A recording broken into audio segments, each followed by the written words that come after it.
I am just a chronicler and welcome you to another video.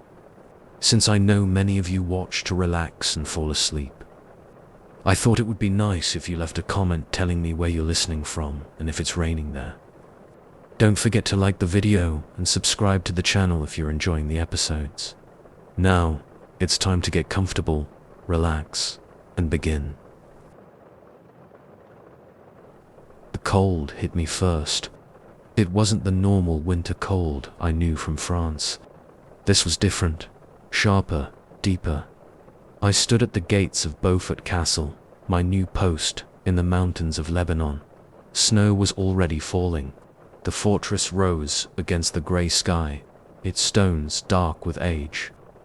I counted 3 towers still standing. The rest had collapsed years ago. "You'll be here until spring," the commander said. He sat on his horse, ready to leave with the rest of the party. "Keep the fortress. Watch for signals from the coast. Report any Muslim movements in the valley." "Alone?" I asked. My voice cracked. I hadn't meant it to. "Brother Michel, you took vows of courage. The order needs this post manned. You're what we have." I nodded. What else could I do? I was a Templar. This was my duty. They left within the hour. I watched their horses disappear down the mountain path. The sound of hooves faded. Then there was only the wind.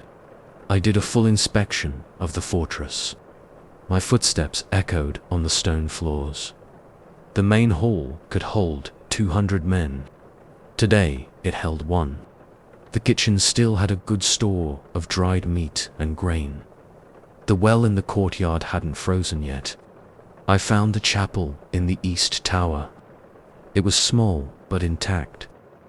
The altar was bare except for a wooden cross. I made my first report that evening. I climbed the signal tower and lit the beacon fire. A matching light appeared on the next peak.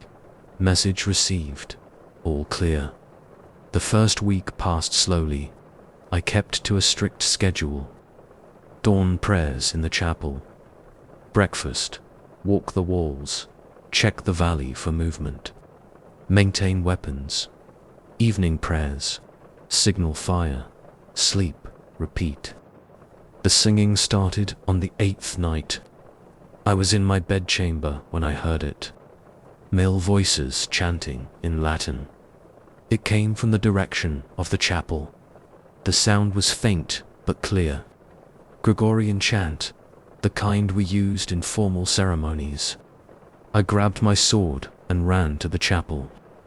The singing stopped as I approached. The chapel was empty. Cold moonlight came through the narrow windows. Nothing was disturbed. I told myself it was the wind.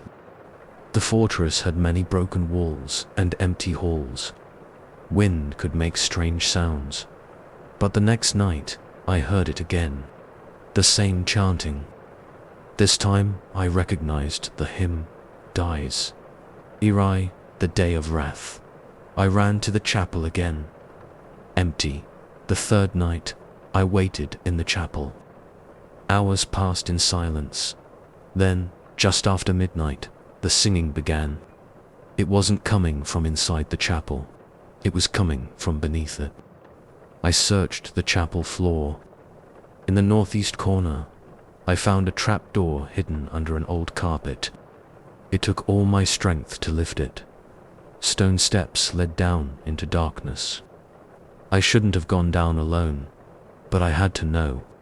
I lit a torch and descended. The steps led to a circular chamber. The walls were lined with stone benches, like a meeting room. At the center stood a round stone table. 9 chairs surrounded it. Everything was covered in dust except the table. Its surface was clean, as if recently used. The singing started again. Closer now, right behind me. I spun around. The torch knocked against something. For a moment, I saw them. 9 figures in white Templar robes. Their faces were hidden in shadow. Then my torch went out. I ran. I hit the walls twice before finding the stairs.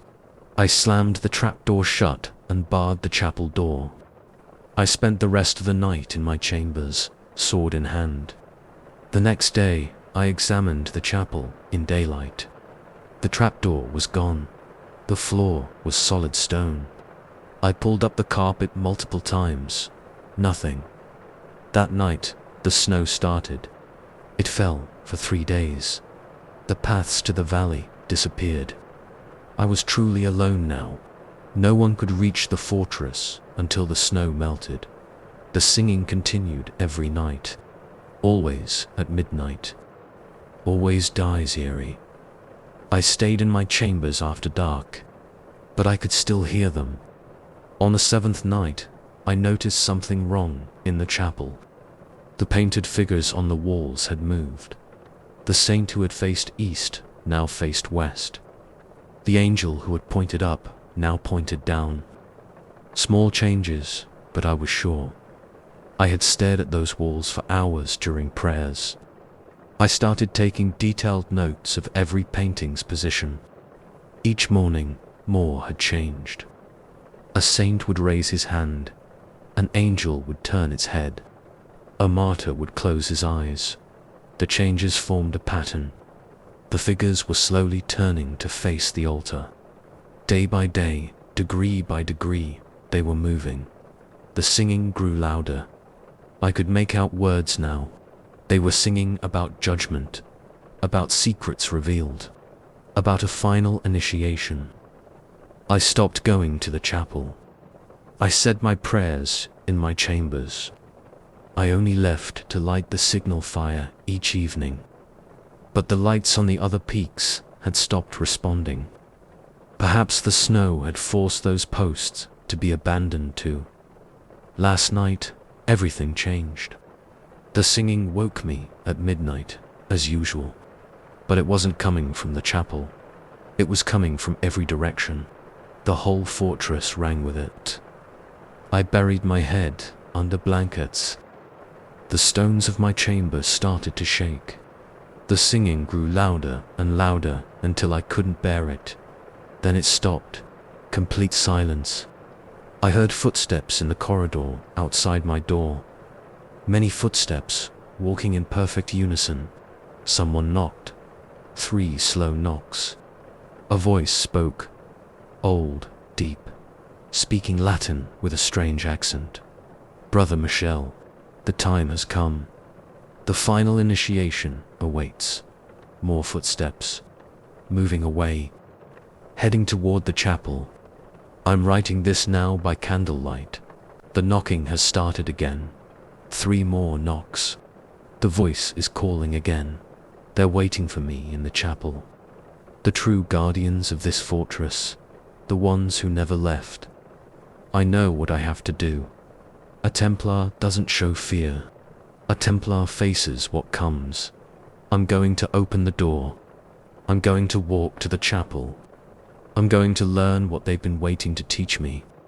This is my last report from Beaufort Castle.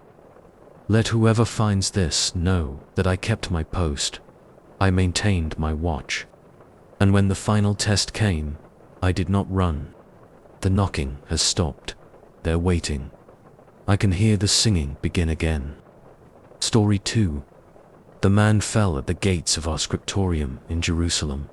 His clothes were ragged, his feet bloody from walking. He clutched a leather satchel to his chest. I watched from my writing desk as 2 brother knights carried him inside. Water, he gasped. Please. I brought him a cup. His hands shook as he drank. His skin was burned dark by the sun, but his eyes were fever bright. A pilgrim, by his clothes. One of hundreds who arrived in Jerusalem each month. I must, he coughed. I must give this to the Templars. To a scribe, he held out the satchel. I took it. I am Brother Thomas, head scribe of this house. He grabbed my arm. His grip was surprisingly strong. You must translate it. You must understand. I found it in another coughing fit took him. Blood flecked his lips. Where did you find it? I asked. But his eyes had gone glassy. His hand fell away from my arm. The brother knights carried him to the infirmary, but he died before sunset. We never learned his name. The satchel contained a single manuscript. The binding was crude, just leather cords holding the pages together. The parchment was old, but well preserved. The text was written in a script I'd never seen before. I showed it to Brother Michael, our expert in ancient languages. He frowned over it for an hour. "Some of it looks like Greek," he said, "but distorted. Wrong somehow. And these other passages? I don't recognize the alphabet at all. Can you translate any of it?" He shook his head. "Not without more study. But be careful with it, Thomas. There's something strange about the writing." I knew what he meant. The letters seemed to shift slightly when you weren't looking directly at them. It made my eyes hurt to read them for too long. I started work on the manuscript that night. I copied the first page exactly as I saw it, trying to understand the letter forms. My candle burned low. My eyes grew tired. The strange script began to blur. I must have dozed off at my desk. When I woke, my neck was stiff and dawn light was streaming through the windows. I looked down at my work. My stomach clenched. The page I had been copying was covered in my own neat script, but I hadn't written in Latin. The text was in some other language, similar to the manuscript's strange letters, but different, and I had no memory of writing it. I showed the page to Brother Michael. He studied it for a long time. "This is not any language I know," he said. "Where did you copy it from?" I was copying the manuscript. "In its original script, Thomas, the manuscript is written in a completely different hand than this." He was right. I compared them. The original manuscript's letters were angular, harsh.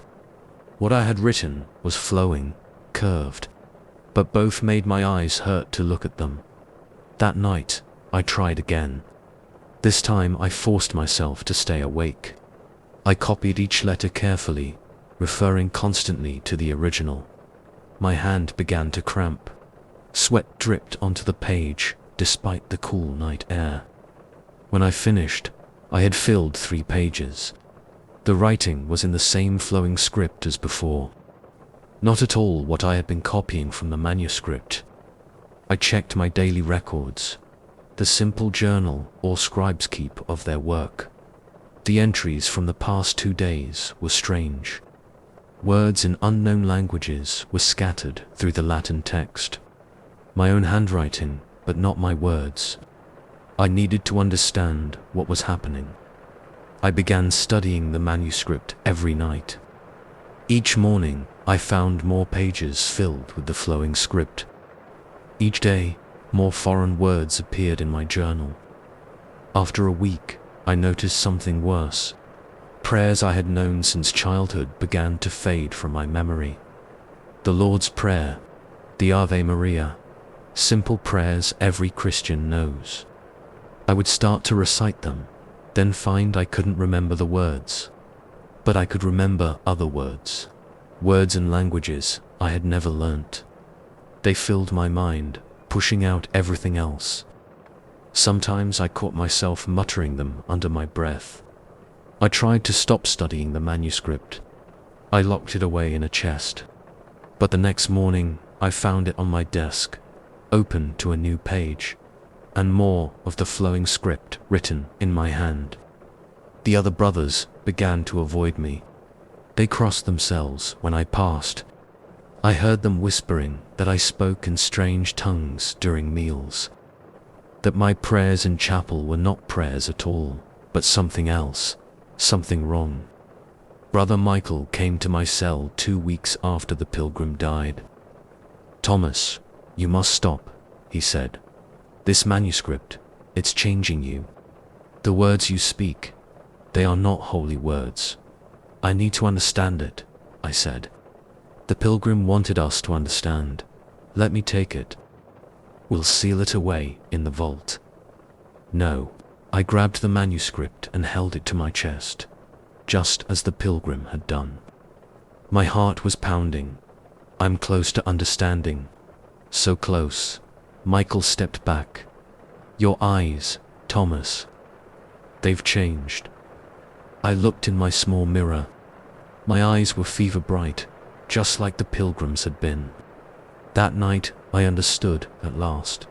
The manuscript was not meant to be translated. It was meant to translate me. The flowing script I had been writing. It was the true language. The first language. The one humans spoke before Babel. Before God confused our tongues. The manuscript was teaching me, word by word, by erasing everything else from my mind. Soon I would understand it all. The truth about faith, about God, about everything the church had hidden. I write this warning in Latin while I still remember how already the words come slowly, reluctantly. Soon this language too will fade, replaced by the true tongue. The pilgrim was right. Someone needed to understand. But he was also right not to speak the name of where he found the manuscript. Some places should stay buried. If you find these pages, burn them. Burn the manuscript too, if you can. But do not read it. Do not try to understand. The flowing script fills my mind now. I can feel the last Latin words slipping away. The true knowledge is replacing them. The knowledge that broke the pilgrim's mind. That's breaking mine. I have to finish this. Have to warn. The rest of the page is filled with flowing, curved script in an unknown language. Story 3. The preceptor's words echoed in the stone corridor. One night of vigil in the catacombs. Dawn to dawn. Then you will be ready to take your vows. I followed him down the narrow steps. My candle cast jumping shadows on the walls. The air grew colder with each step. The sounds from above. Brothers at evening prayer, horses in the stable, guards on the walls faded away. You will keep absolute silence, the preceptor said. You will pray. You will contemplate the mysteries of our order. When the bells ring prime tomorrow, I will return. We reached the bottom of the stairs. The catacombs stretched into darkness. Row after row of stone arches disappeared into the shadows. The floor was smooth limestone, worn by centuries of feet. The preceptor led me to a small chapel set into the wall.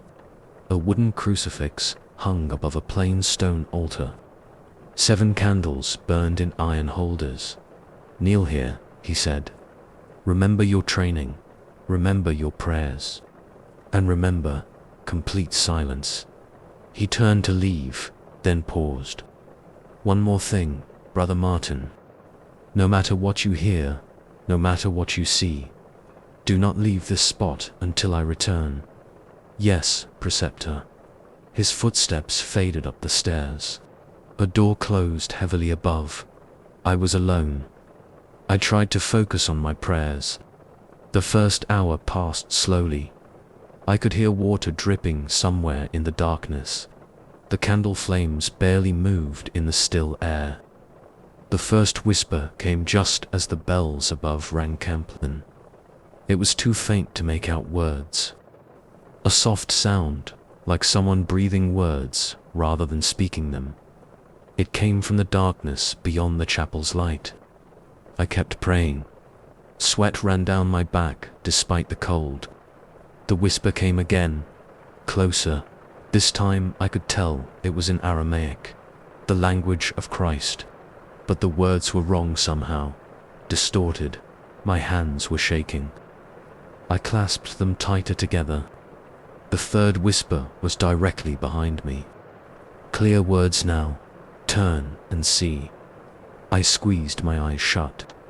The preceptor's words. No matter what you hear, no matter what you see.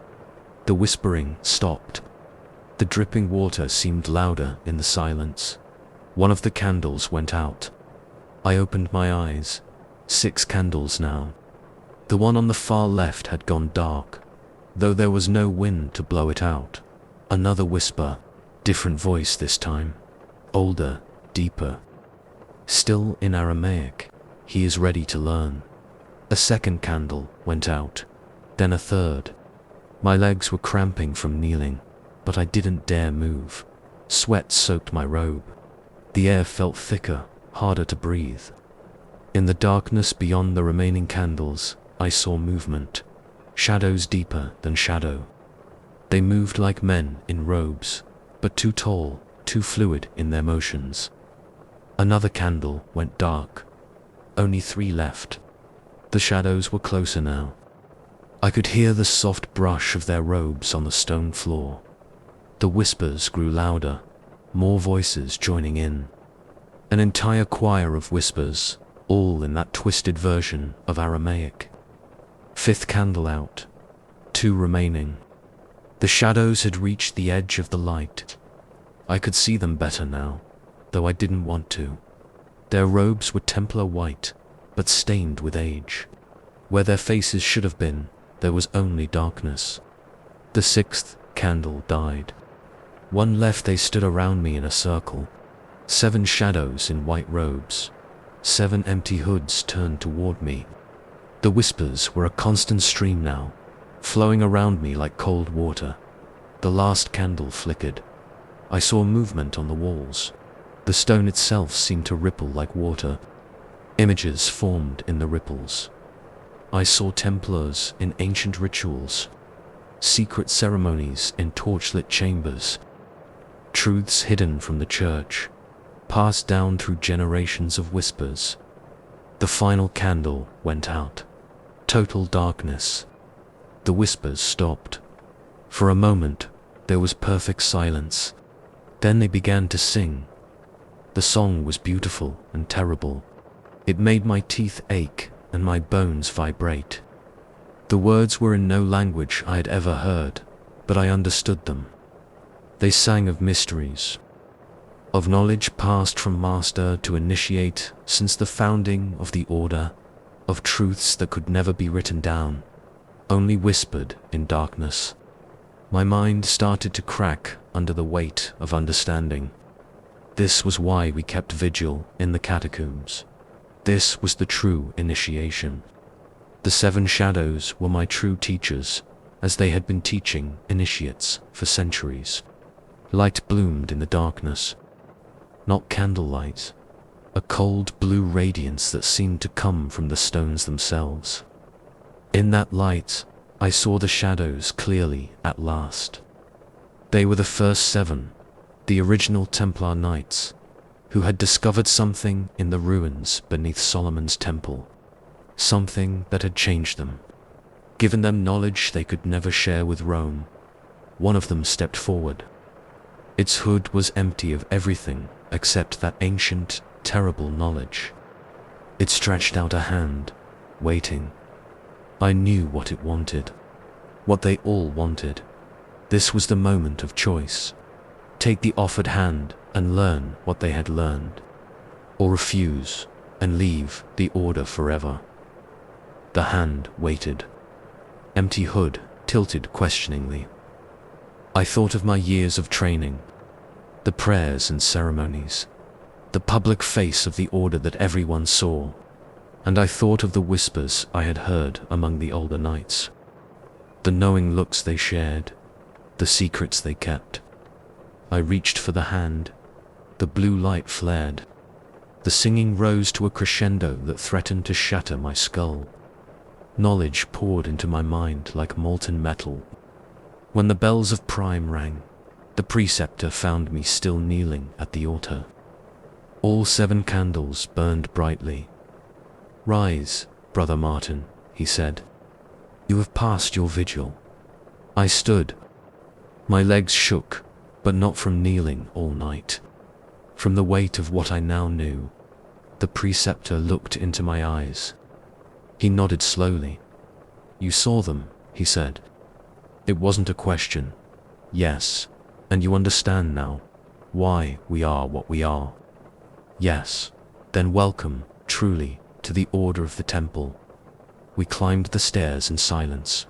Sunlight streamed through the windows above. Normal sounds resumed. Prayers, horses, guards. But I heard the whispers underneath it all now. I would always hear them.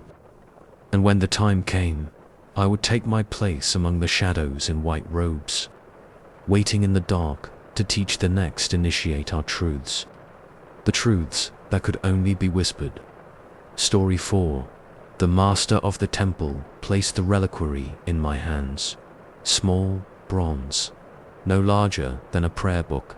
It was warm to the touch, despite the cold morning air. "Take it to Antioch," he said. "Give it only to Brother Raymond at the temple house there. Show it to no one else. Open it under no circumstances." "What is it?" I asked. 20 years as a Templar had earned me the right to ask such questions. The master's face tightened. "A holy relic. That's all you need to know, Brother Gerard." I wrapped the reliquary in clean linen and secured it in my saddlebag. The weight felt wrong, too heavy for its size. I left Jerusalem at dawn. 2 days to reach the coast, then north through the Crusader states. 10 days to Antioch if the weather held, if the Saracens didn't raid, if the bandits stayed away. The first day passed quietly. I avoided the pilgrim roads, taking lesser-known paths through the hills. The reliquary's warmth seeped through the saddlebag. I could feel it against my leg as I rode. I made camp in an olive grove as the sun set. No fire, a cold meal of bread and dried meat. I kept the reliquary close as I settled down to sleep. The first vision came that night. A man stood over me. His face was a mass of burns and cuts. Blood ran from his eyes and mouth. He spoke, but his ruined lips couldn't form words properly. I woke, sweating. The moon was high. The reliquary pulsed with heat like a living heart. I prayed until dawn. When I mounted my horse, my hands were steady again. It was just a dream, nothing more. The second night, I saw 3 martyrs. Their bodies showed the marks of their deaths. Arrows pierced one. Another's skin hung in strips from the lash. The third's head was half crushed. They spoke in unison. "Are you worthy to carry us?" I woke shaking. The reliquary burned against my side. On the 3rd day, I reached the coast. The port city of Tyre was crowded with pilgrims and merchants. I found a quiet inn in the Christian quarter, paid extra for a private room. That night, the martyrs came again. More of them, a dozen than 2 dozen, all bearing their death wounds, all asking the same question: "Are you worthy?" I couldn't sleep after that. I sat with my back to the wall, sword across my knees. The reliquary throbbed with heat and something else. A vibration, like something inside was trying to get out. Dawn came. I rode north along the coastal road. The reliquary's heat was constant now. It made my horse nervous. The animal shied and bucked until I moved the saddlebag to my own shoulder. Each night brought more visions, more martyrs. Their voices grew louder. Their wounds grew worse. They crowded around my bedroll, dripping blood that vanished with the morning light. "Are you worthy to carry us?" I stopped sleeping. I rode through the nights, but the visions came anyway. The martyrs walked beside my horse. Their blood stained the road, but only I could see it. The reliquary changed the world around it. Colors became sharper, wrong somehow. Sounds echoed too long. Food turned to ash in my mouth. A week into the journey, I passed through a village. Normal houses, normal people. But in my sight, everything rippled like heat waves over sand. The villagers' faces blurred and shifted. For a moment, they all looked like corpses. I spurred my horse to a gallop, and didn't stop until sunset. That night, the martyrs spoke a new question. Do you want to know the truth? I didn't answer. I was afraid of what the truth might be. The next day, I saw a patrol of Templar knights on the road ahead. Brothers of my own order. But as they approached, their white cloaks turned red with blood. Their faces became masks of agony. They raised their hands in blessing, but their fingers were broken, twisted. I turned off the road and rode into the hills until I couldn't see them anymore. The reliquary burned hotter. The vibration grew stronger. Sometimes I heard whispers coming from inside it, words and languages I didn't know. 9 days after leaving Jerusalem, I saw Antioch's walls in the distance. The sight should have brought relief. Instead, my stomach clenched. Something was wrong with the city. The walls rippled and twisted in my vision. The stones bled. The gates were mouths filled with broken teeth. Every banner showed images of torture and death instead of crosses and lions. I closed my eyes, but the images stayed. They were inside my head now. The reliquary had put them there. The martyrs walked beside me as I approached the city. Hundreds of them now, an army of the tortured dead. Their voices rose in a chorus. The truth comes with a price. Are you willing to pay it? I touched the reliquary through the saddlebag. The heat nearly burned my hand. The vibration had become a rhythm, like a heartbeat, but not human. The city gates stood open, normal gates, normal guards. But I saw what lay beneath their faces now. What lay beneath everything. The martyrs pressed closer. Their blood ran in rivers. Their voices filled my skull. You carry us. You must know us. Know the truth we died for. I turned my horse away from the gates. Brother Gerard, a voice called from the walls. Human voice. Brother Raymond, we've been waiting for you. I looked up at him. His face rippled, shifted, showed me what he really was. What they all really were. The reliquary burned. The martyrs screamed their question. Are you worthy? I took the reliquary from my saddlebag. Such a small thing to contain so much horror, so much truth. Brother Raymond was coming down from the walls. More Templars followed him, all wearing faces that weren't really faces. I knew what the reliquary contained now. Why it showed me these visions. It held the truth about faith, about God, about everything we thought we were fighting for. The martyrs had died for that truth, had been sealed inside that bronze box, waiting for someone worthy to understand. I wasn't worthy. I didn't want to be. I spurred my horse toward the cliff edge beside the road. The reliquary pulsed in my hands. The martyrs howled. Brother Raymond shouted, "Stop, in the name of God." But I'd seen what lay beneath his face. I knew there was no God in what they served. I reached the cliff. Below, the sea crashed against rocks. The martyrs surrounded me, begging now. The truth must be known. I hurled the reliquary as far as I could. The martyrs screamed. The world rippled, colors twisted. Then the bronze box hit the water. Everything snapped back to normal. The martyrs vanished. The walls were just walls. The gates were just gates. Brother Raymond's face was just a face. They arrested me, of course. They'll probably execute me for destroying the relic. I don't care. I've written this account in my cell. A warning, maybe. Or a confession. I don't know what truth that reliquary contained. I don't know what the martyrs died for. But I know this. Some truths should stay buried. Some questions shouldn't be answered. And some tests of faith are really tests of sanity. Story 5. The numbers didn't add up. I checked the ledger again. Third time tonight. The figures kept changing when I wasn't looking directly at them. I'm Sergeant James, keeper of accounts for the Templar house in Acre. 20 years I've managed the treasury here. I know numbers. I know how they should behave. These numbers were wrong. It started with a simple deposit record. A merchant from Venice had left 300 bezants in our keeping 2 days ago. Standard transaction. I wrote it in the ledger myself.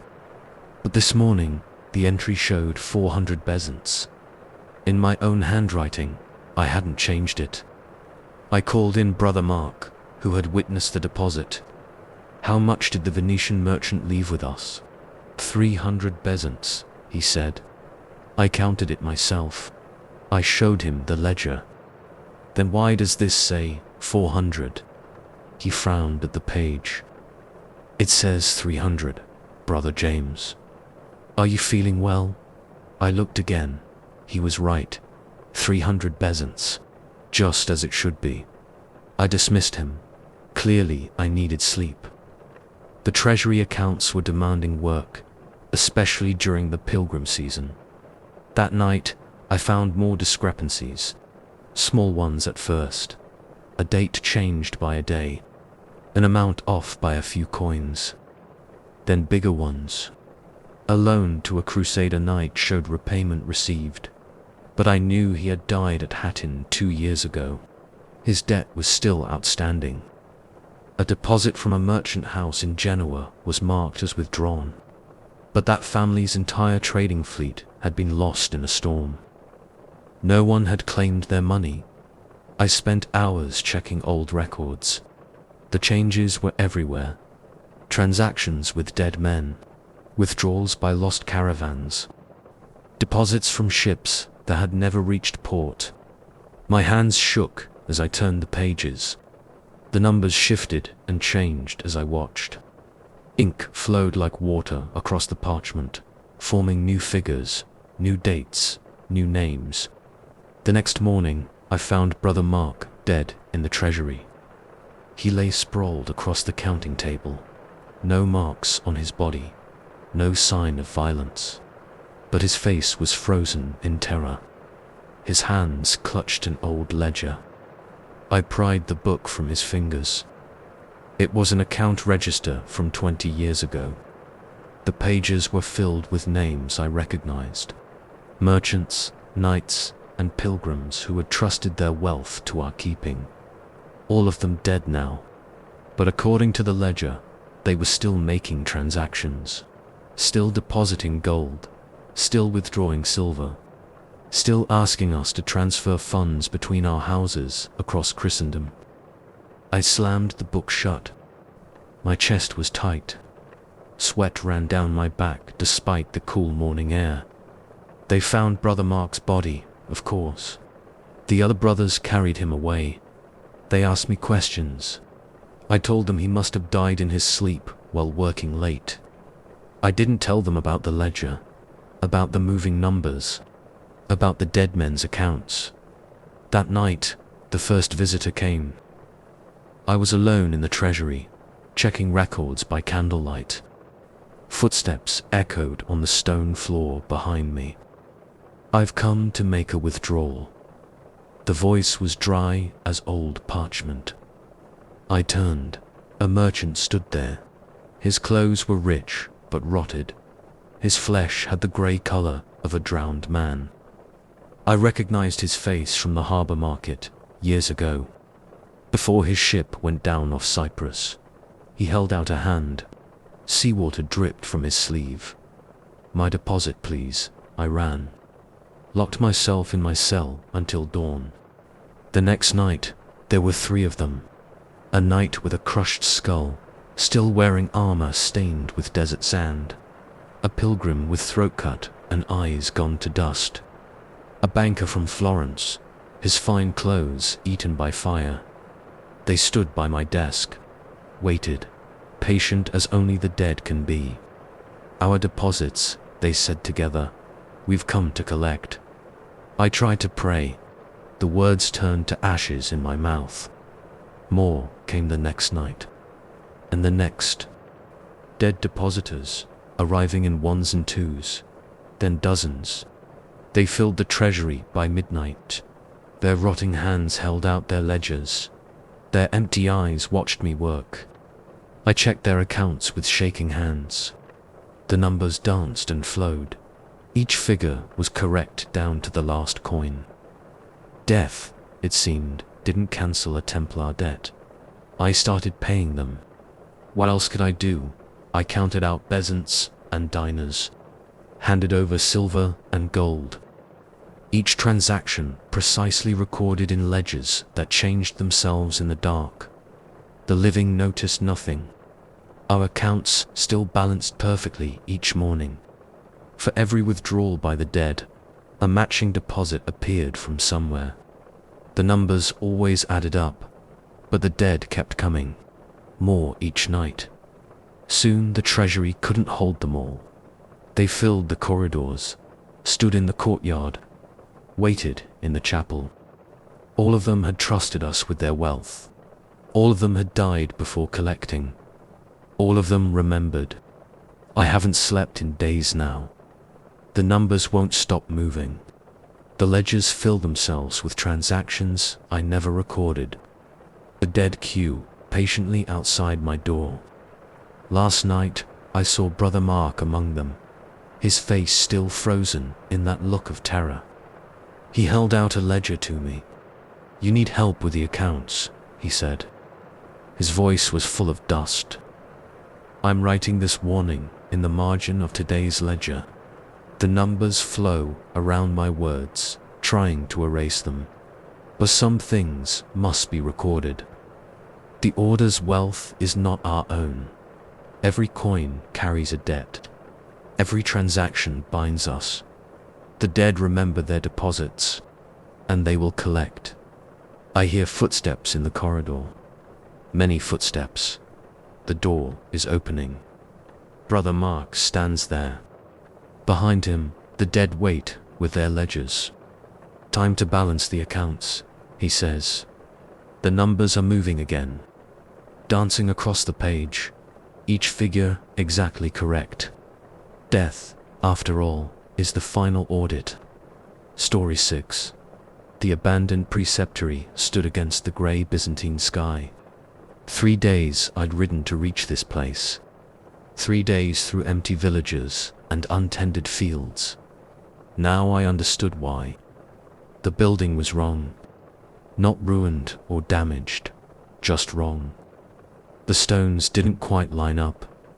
The windows were cut at angles that hurt my eyes. Even the cross above the gate seemed twisted, though I couldn't say how. I am Brother Stephen, messenger of the temple. 20 years carrying letters and documents between our houses. This was supposed to be a simple task. Collect a sealed message from the abandoned preceptory. Deliver it to the Grand Master in Paris. Simple. Until I saw the building. My horse wouldn't go through the gate. She planted her feet and whinnied. Foam flecked her mouth. I had to tie her outside.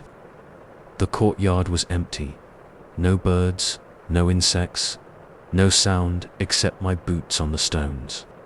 The air felt thick, like breathing through wet wool. I found the letter in the chapel. It lay on the altar, sealed with black wax. No symbol pressed into the seal. Just smooth, flat, black. The moment I touched it, I heard the voices. They weren't speaking any language I knew. The sounds twisted around each other like snakes. They seemed to come from everywhere and nowhere. I put the letter in my message pouch. The voices followed. That night, I camped in the ruins of a village. The voices grew louder after dark. They argued in their strange tongue. I couldn't understand the words, but I felt their anger, their urgency. The letter grew warm against my chest, then hot, then cold, then warm again. It pulsed like a heart. I tried to sleep. The voices whispered in my ears. They spoke names I couldn't pronounce. They made promises I couldn't understand.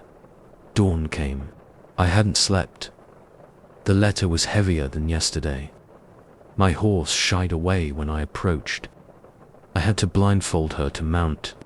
Even then, she tried to run east, away from our westward route to Paris. The voices argued all day. More of them now. Dozens talking at once. The letter grew heavier with each hour. By sunset, the message pouch pulled at my shoulder like it held lead instead of parchment. I made camp in a grove of dead trees. Their branches were twisted into shapes that made no sense, like the preceptory's angles, like the voice's words.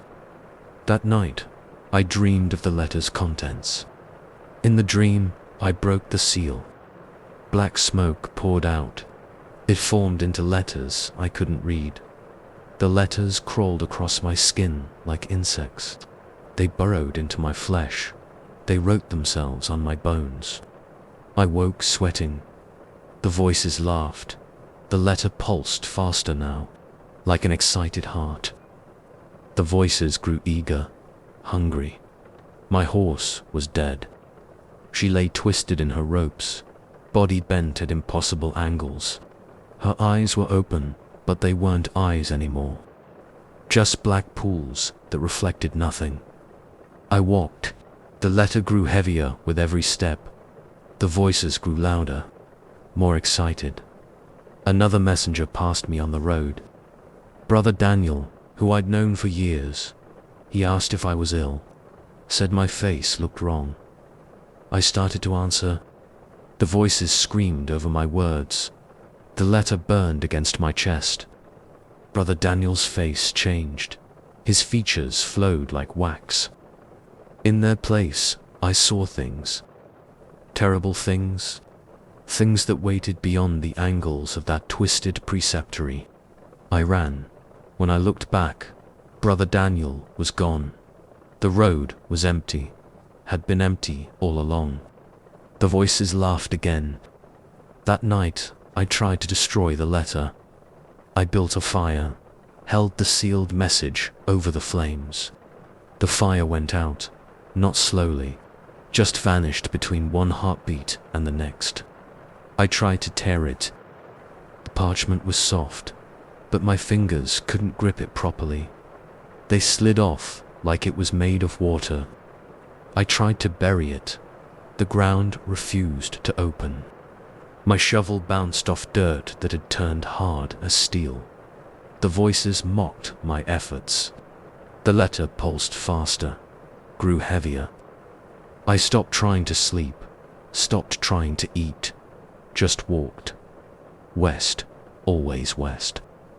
Toward Paris.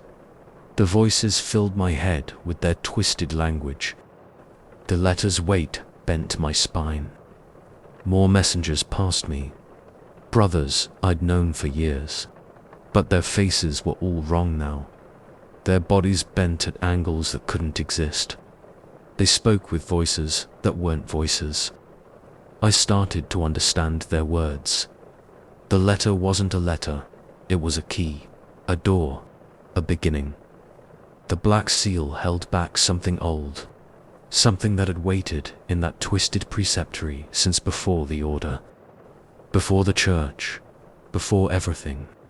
The Grand Master had to open it, had to read what was written inside, had to speak the words that would unlock the angles and let them through. The voices told me this, showed me what would happen. The world would bend, reality would break.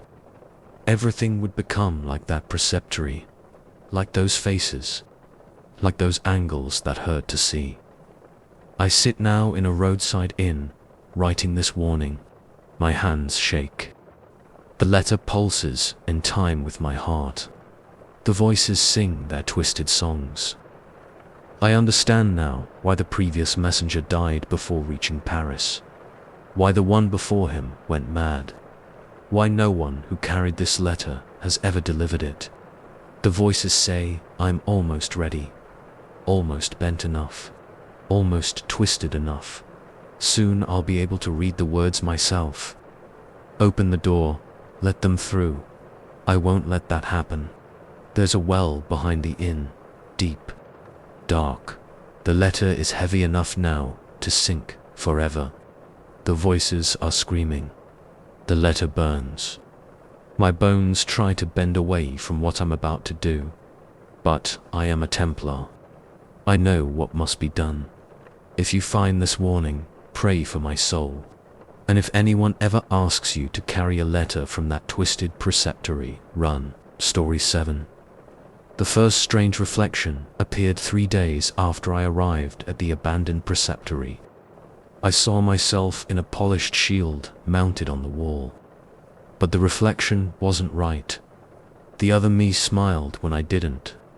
I am Brother William, Knight of the Temple. 20 years of service. Dozens of battles. I'd been sent to investigate reports of unusual occurrences at our old fortress in Tyre. Local villagers refused to go near it. Fellow knights spoke of strange lights, odd sounds. The building had been empty for 5 years. Abandoned when we consolidated our positions along the coast. I expected to find nothing but dust and rats. Instead, I found the mirrors. They weren't normal mirrors. These were ancient things, polished metal and dark glass. They hung on every wall, stood in every corner. Some were small as my palm, others tall as a man. I didn't remember them from my last visit to this preceptory. No one had mentioned them in the reports. The first day, I did a thorough inspection. The mirrors were mounted too firmly to remove. The metal ones had strange symbols etched around their edges. The glass ones were so dark they looked like pools of ink. That night, I saw the first wrong reflection. I was checking the chapel before bed. My lamplight caught one of the metal mirrors. The reflection showed me walking away when I was standing still. I blinked, looked again. Normal reflection. I blamed it on fatigue, on the poor light. I'd been riding hard for days to reach this place. The second day, more wrong reflections appeared. In one mirror, my armor was bloody when it was clean. In another, my white cloak was black. In a third, my face was decades older, lined with scars I didn't have. Each wrong reflection lasted only a moment, just long enough to see, just long enough to know it was real. I started avoiding looking at the mirrors, kept my eyes on the floor when I had to pass them, but I could feel them, feel the reflections watching me. The third day, the other versions of me began moving independently. I caught glimpses as I walked the halls, reflections that turned to watch me pass, reflections that reached toward the glass, reflections that mouthed words I couldn't hear. My hands shook when I wrote my daily report. I didn't mention the mirrors. How could I explain? That night, the whispering started. It came from the chapel. Dozens of voices, all of them mine, all of them speaking at once. I took my sword and went to investigate. The chapel mirrors were full of movement. Each one showed a different version of me. Some wore armor I'd never owned. Some had weapons I'd never carried. Some bore wounds that should have been fatal. They were all talking, trying to tell me something. I got closer, pressed my ear to one of the mirrors. Cold metal against my skin. Choose, the reflection whispered. Choose which one you'll be. I stumbled back. The other reflections took up the whisper. Choose, choose, choose. I ran. The fourth day, the reflections began to change places. I saw myself in the courtyard when I was in my chamber. Saw myself sleeping when I was awake. Saw myself praying when I was eating. The whispers grew louder. Choose. You must choose. I tried to cover the mirrors, hung cloaks over them, piled furniture in front. Nothing worked. The coverings fell. The furniture moved. The reflections had to be seen. That night, they showed me possibilities. In one mirror, I saw myself as Grand Master of the temple. In another, I was a traitor who betrayed our secrets to Saladin. In a third, I died defending Jerusalem. Dozens of possible lives, dozens of choices made or not made. Each reflection was a path I could have taken, could still take. Choose, they whispered. Choose who you'll become. I didn't sleep. The whispers filled my head. The reflections moved and shifted, showing me lives I'd never lived, deaths I'd never died. The fifth day, the reflections began reaching through. I saw a hand emerge from a mirror. My hand, but older, scarred. It groped at the air before withdrawing. More attempts followed, arms reaching out, fingers stretching toward me. Each reflection trying to break through. The whispers became shouts. Choose. I barricaded myself in my chamber. But there were mirrors here too. Reflections of myself, watching, waiting, reaching. That night, they broke through. I woke to hands grabbing me. My hands, but not mine. Dozens of versions of myself pulling me toward the mirrors. They spoke with my voice. Your time to choose is ending. Another must take your place. I fought, but how do you fight yourself? They knew every move I'd make, every defense I'd try. They dragged me to the chapel. The mirrors there showed hundreds of reflections now, hundreds of lives I might have lived. Choose, they said. Choose, or we'll choose for you. I saw the truth then. This fortress wasn't abandoned. It was waiting. Waiting for knights like me. Knights who could be other things. Who could live other lives. The mirrors didn't show reflections. They showed possibilities. And once you saw them, you had to choose. Had to become one of them. Or they would drag you in and make you part of their endless reflections. I write this warning with what time I have left. The other versions of me are still here. Still waiting. Still reaching. I can hear them at my door. Hear my own voice calling. Hear my own footsteps approaching. I won't choose. Won't become one of them. Won't let them make me choose. But I see my reflection in the window as I write this. It's smiling when I'm not. It's reaching for me. The glass is starting to ripple. Story 8. The words moved when I wasn't looking at them. I'd write a line of text, look away for a moment, and when I looked back, the words had changed. Not dramatically, just enough to be wrong. I am Brother Marcus, senior scribe of the Jerusalem Temple archives. 40 years I've copied texts, maintained records, preserved the order's knowledge. I know how words should behave. These words weren't behaving.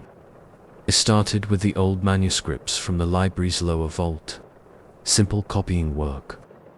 Transfer the fading text to fresh parchment before the originals crumbled away. The first changes were subtle. A word here, a phrase there. I'd write God and find gods when I checked my work. I'd copy praise and find fear in its place.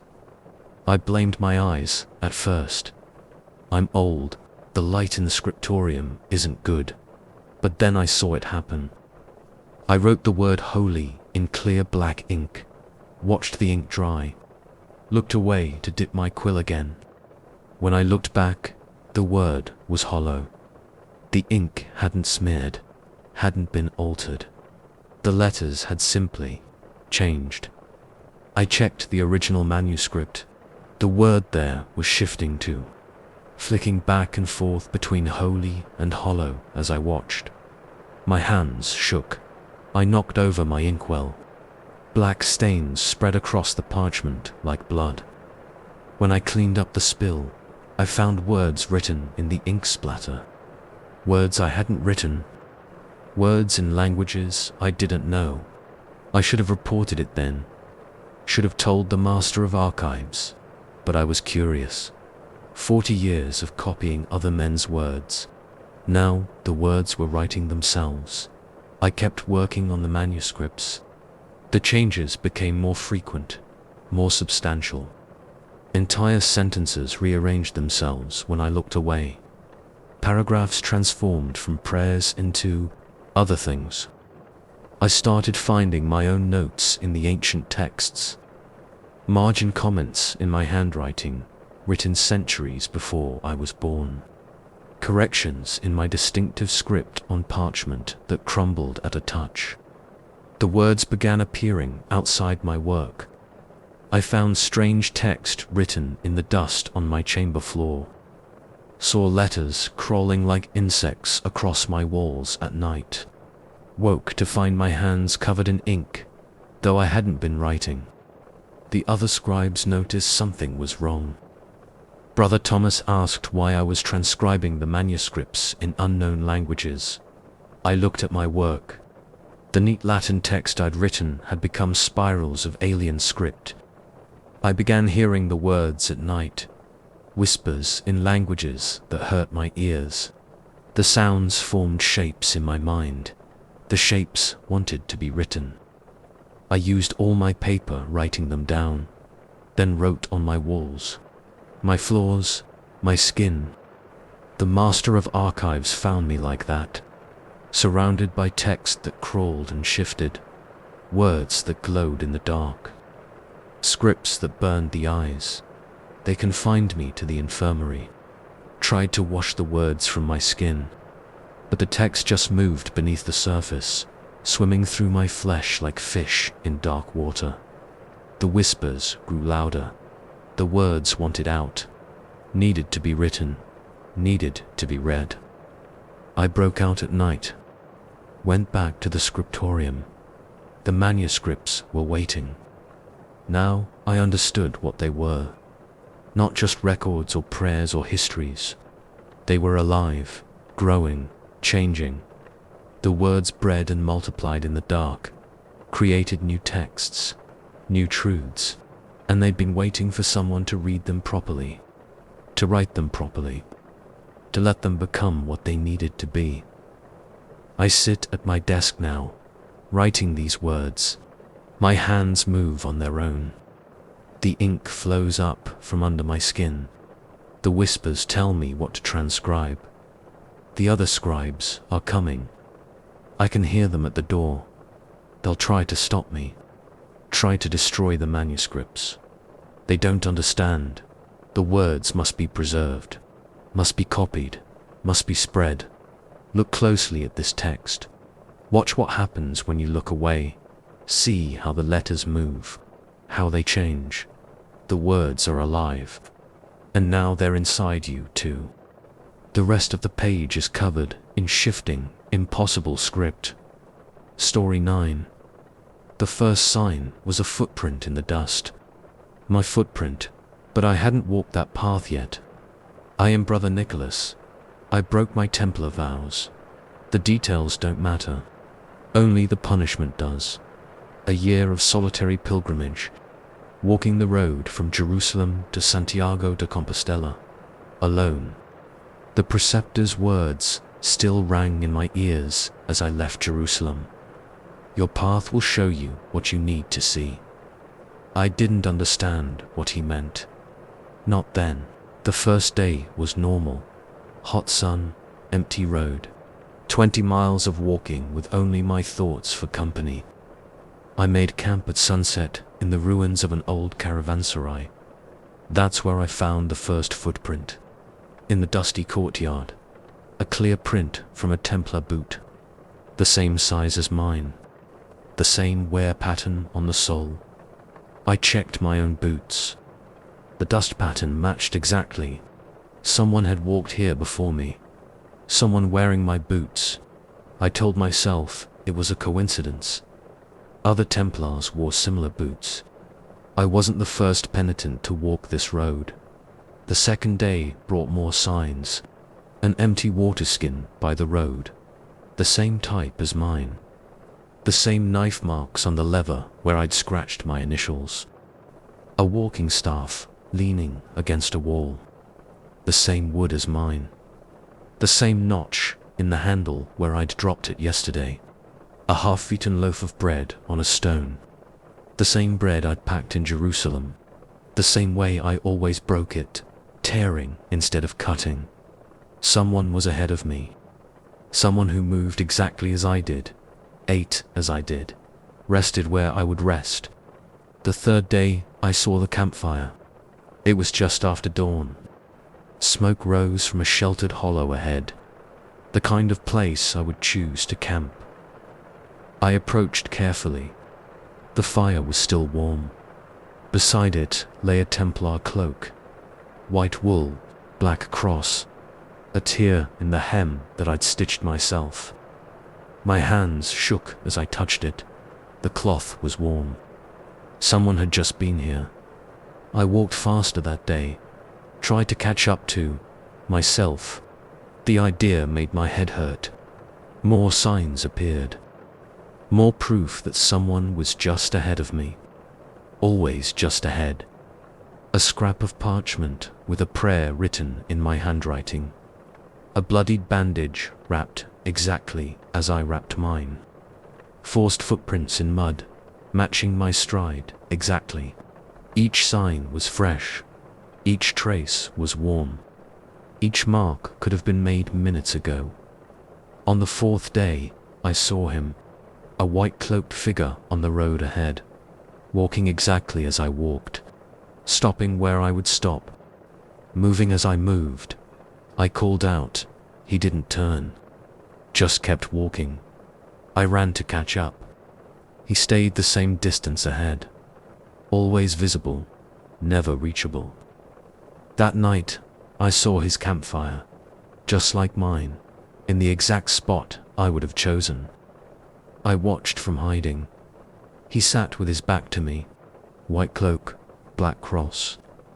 When he turned to tend the fire, I saw his face, my face, but older, lined with years of walking.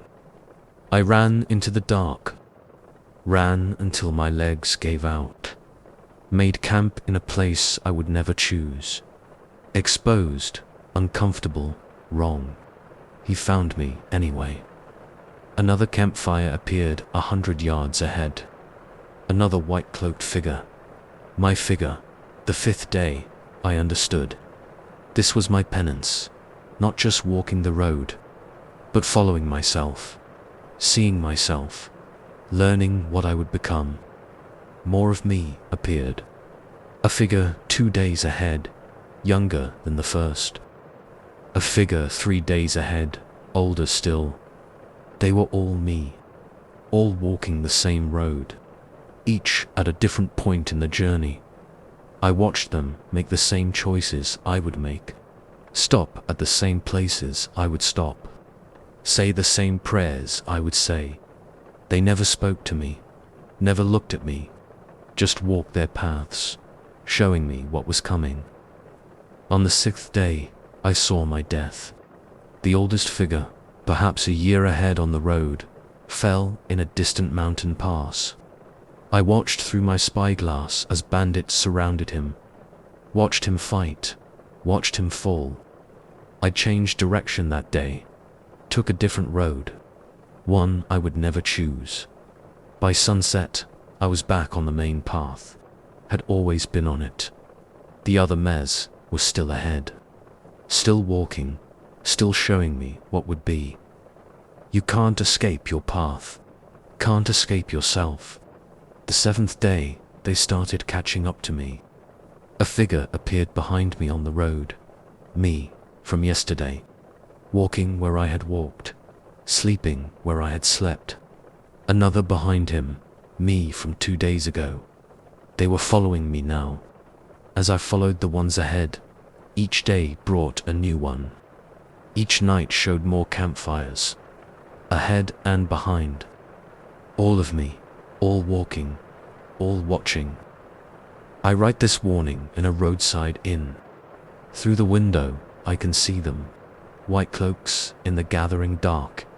Campfires like stars on the plain. Dozens of me now, maybe hundreds, all walking the same path, all doing the same penance. Time isn't a line, it's a circle, a loop of footprints in the dust. The older me ahead will die in those mountains.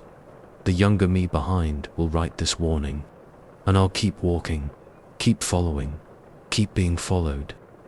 This is my penance, our penance. Walking the road forever. 1,000 versions of the same sin. 1,000 chances for redemption. 1,000 mes, all failing the same way. I see a new fire in the distance, a new figure walking. He's writing something. He's writing this. He's me. And the road goes on forever. Story 10. The document lay in the deepest vault of the Paris temple. A single scroll, sealed with red wax, untouched for centuries. I found it behind a loose stone, while doing my annual inspection of the archives. I am Brother Ailing, Chief Archivist of the Paris Temple. 30 years I've managed these vaults. Every document, every scroll, every scrap of temple knowledge passes through my hands. But I'd never seen this scroll before. The seal bore no mark of the order, no cross, no image of 2 knights on 1 horse, just a series of interlocked circles pressed into the wax. The parchment felt wrong in my hands, too warm, too alive. I should have reported it immediately, should have called the master of the temple. Instead, I took it to my private study. The first visitor came that night, a knock at my door. 3 sharp raps. I opened it to find a Templar knight. His white cloak was stained with blood and sand. His armor was ancient, dented from forgotten battles. "Do not break the seal," he said, then vanished. I dropped the scroll. It hit my desk with a sound like distant thunder. Sleep didn't come that night. I lay awake, staring at the scroll. It seemed to pulse in the darkness, like a heart beating. The second visitor arrived at dawn. Another knight, older armor this time, chainmail instead of plate. His sword was notched from battles fought centuries before my birth. "The seal must remain unbroken," he said, then dissolved like mist. I went to the archives, searched our records for any mention of a sealed scroll. Found nothing, but things started happening around it. Strange things. Documents rearranged themselves when I wasn't looking. Old records changed their dates, their contents. Future events appeared in chronicles written centuries ago. The third visitor came at noon. A Templar in Crusader armor, fresh blood on his sword, desert dust in his beard. "You don't understand what you've found," he said, then crumbled to dust that blew away on unfelt wind. More visitors came, every hour, different knights from different eras, all with the same warning: do not break the seal. They began appearing in groups. 3 knights from the fall of Acre, 5 from the siege of Ascalon, 7 who had died defending Jerusalem. All dead, all watching, all waiting to see what I would do. The scroll's pulse grew stronger. I could feel it through the walls of my chamber, could hear it in my dreams. The archives responded to its presence. Books fell open to pages that predicted future events. Maps changed to show cities that hadn't been built. Records wrote themselves in front of my eyes. I found my own name in documents 100 years old.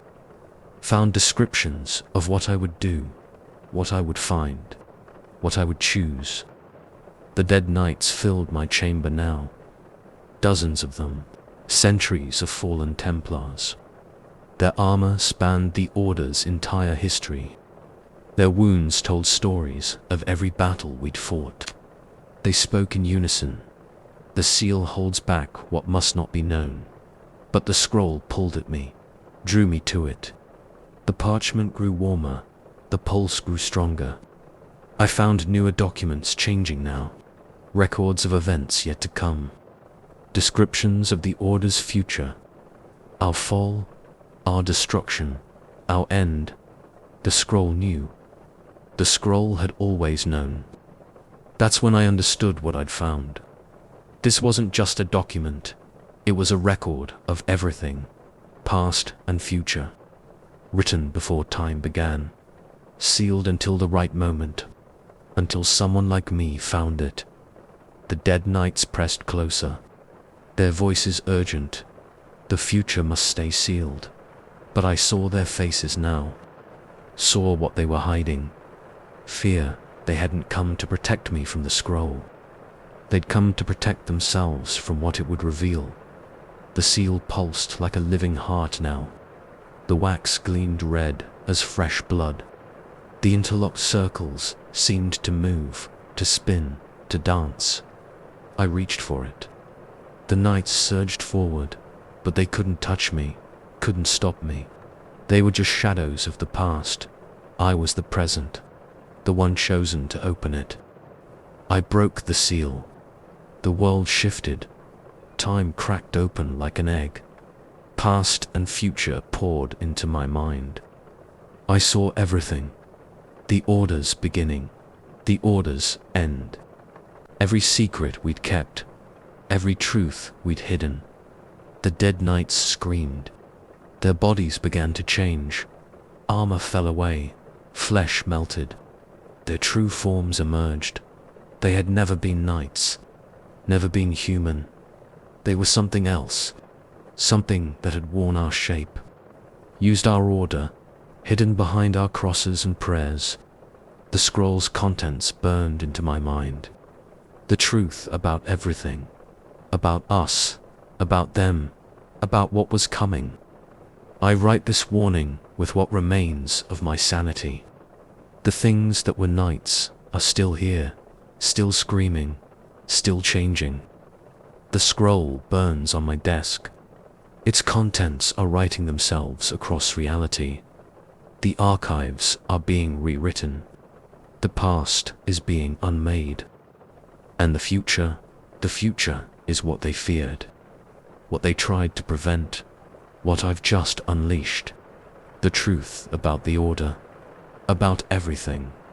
It's all in my mind now, all pouring onto these pages, all becoming real as I write it. You're reading it now. You're learning what I learned, seeing what I saw. The seal is broken. The truth is free. And they're coming. They're coming for all of us. The rest of the pages are filled with impossible writing that changes as you try to read it. Story 11. The first time I found my own handwriting in those ancient texts, I was certain I had fallen asleep at my desk. It happened during my third week cataloguing manuscripts in the underground library of Acre Fortress. I was new to the Order, assigned to assist Brother Morris with organizing the vast collection of texts, accumulated over decades of Templar presence in the Holy Land. The chamber was cold and damp. Oil lamps cast flickering shadows on the stone walls. The musty smell of old parchment filled my nostrils. My back ached from hunching over the wooden desk for hours. The scratching of my quill against fresh parchment was the only sound in the silence. I remember the exact moment clearly. It was past midnight. I could tell from the oil level in my lamp. I was transcribing a treatise on military formations when I turned the page and saw it. My own distinctive handwriting, with its peculiar slant to the right and the way I always made my F's with an extra loop. The text described tomorrow's breakfast in detail. Brother Thomas will spill soup on his habit. Brother Morris will announce the arrival of new texts from Jerusalem. I closed the book quickly. My hands were shaking. The parchment felt ice cold to the touch. I told myself I was tired. The mind plays tricks in the dim light. I returned to my quarters and tried to sleep. The stone floor was hard beneath my thin mattress. Water dripped somewhere in the darkness. The next morning, everything happened exactly as written. Brother Thomas cursed under his breath as soup stained his white habit. Brother Morris stood up and announced the arrival of new manuscripts from Jerusalem. My stomach churned. I couldn't finish my meal. That night, I returned to the library. My footsteps echoed in the empty corridors. The torch in my hand cast dancing shadows on the walls. I had to know if there was more. I found the manuscript again. My hands trembled as I turned the pages. More of my handwriting appeared. It described the next week in perfect detail. Supply shipments, guard rotations, conversations in the dining hall. The text grew darker with each page. Brother William will fall from the battlements during night watch. I read the words 3 times. Brother William was young, newly arrived from France. The text described the exact hour and location of his fall. I could warn him, but who would believe me? How could I explain finding my own handwriting in an ancient text? They would think me mad, or worse, possessed. I spent the next day watching Brother William. My chest tightened every time he went near the walls. Night fell. The warning bell rang twice. Second watch. I heard the shouts minutes later. They found his body at the exact spot described in the manuscript. Sleep became impossible. I spent every night in the library searching through texts. More predictions appeared. Small things at first. Weather changes, minor accidents, then darker events. Secret conversations revealing betrayals. Hidden sins of my fellow knights. The writing grew more urgent, more frantic. My familiar script became jagged and rushed. It began describing events further in the future. Political intrigues in distant Templar houses. Military defeats yet to happen. Names of brothers who would betray their vows. I stopped eating. My hands shook constantly. The other brothers noticed my distraction. Brother Maurice asked if I was ill. I couldn't tell him the truth. How could I explain that I was reading the future in my own handwriting? One night, I found a text describing a secret meeting. 3 senior knights plotting to sell information to Saladin's forces. The details were precise. Names, dates, locations.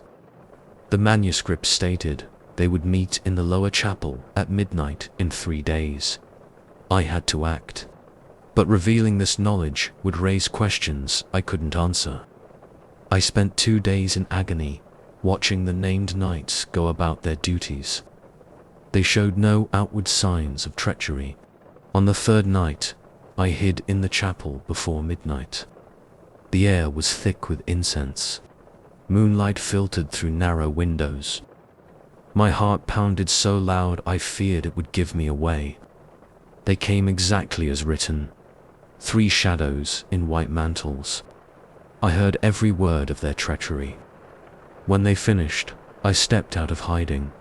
The look of shock on their faces confirmed every word in the manuscript. They were arrested. Evidence was found. The trial was swift. I gained recognition for uncovering the plot, but the price was heavy. The manuscripts had me in their grip now. I couldn't stop reading them. Each night, I returned to the library. The texts led me deeper into the stacks.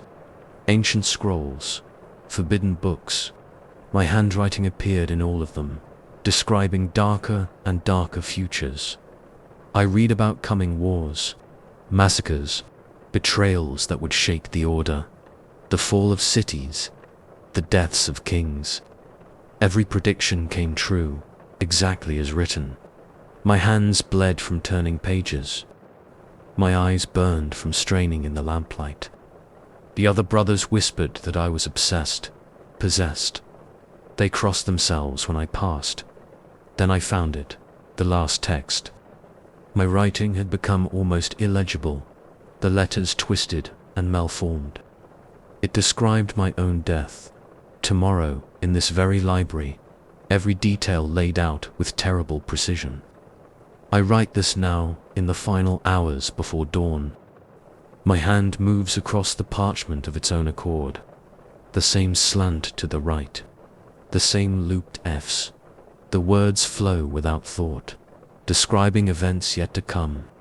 The lamp burns low. Shadows creep closer.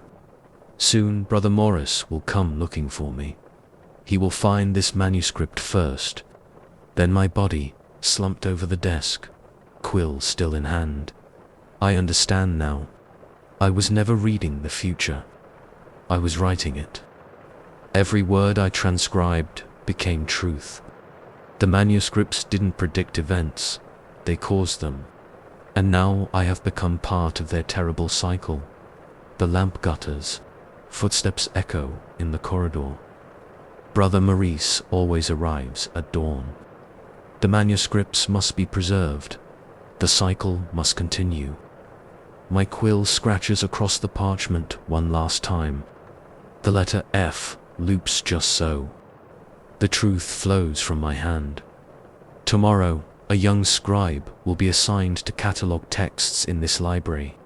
He will work through the night. He will find his own handwriting in an ancient manuscript. And the cycle will begin again. The door opens. Brother Morris calls my name. The lamp goes out. This is where it ends. This is where it begins. Someone will find this text. They will read these words. And what I have written will come to pass. The quill falls from my fingers. The darkness takes me. The silence returns. In the end, we are all just words on a page, waiting to be read. Story 12. The night watch at Chateau Highest Tower was considered an honor. 20 years of service to the Order had earned me this position. I've fought in 3 campaigns. I've killed more men than I can count. But nothing in those years prepared me for what I saw during that 12-hour vigil. The tower rose 200 feet above the Mediterranean. The moon was new that night. The darkness was complete except for the torch in its iron bracket beside me. The waves crashed against the rocks below. A cold wind whipped at my white mantle. I began my watch at sunset, as was custom. Brother Gerard passed me the torch and the keys. His face looked strange in the flickering light. He opened his mouth as if to say something, then shook his head and descended the spiral stairs. The first hours passed slowly. I paced the circular parapet, checking each direction. North toward Haifa, south toward Caesarea, east toward the hills, west toward the endless sea. My boots scraped against the stone. The torch crackled in the wind. It was near midnight when I saw the first light. A single point of yellow flame on the black water, perhaps a league offshore. I assumed it was a fishing boat. They sometimes worked at night, though never this far out. The light didn't move like a boat should. It stayed perfectly still despite the waves. Then another light appeared beside it. Then another, and another. Within minutes, dozens of lights dotted the sea's surface. My hand went to my sword hilt. Sweat formed on my palms, despite the cold. The lights began to move in formation, creating perfect geometric patterns, circles, squares, triangles. No ships could coordinate with such precision. I considered ringing the alarm bell, but what would I say? That I saw lights moving in impossible ways. The younger knights already whispered that I was too old for watch duty. I kept my hand off the bell rope. The patterns grew more complex. The lights seemed to dance across the water's surface.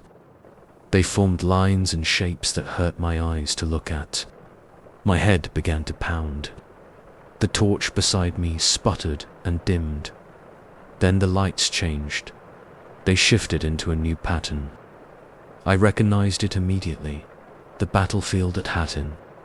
I saw the exact positions of our forces. The Saracen cavalry. The hills where we made our final stand. I was there that day. I saw the Grand Master fall. I watched hundreds of my brothers die of thirst under the burning sun. My legs trembled. I gripped the parapet to stay upright. The stone felt ice-cold under my fingers. The lights moved again, recreating other battles. Laforbi, Gaza, Harbia.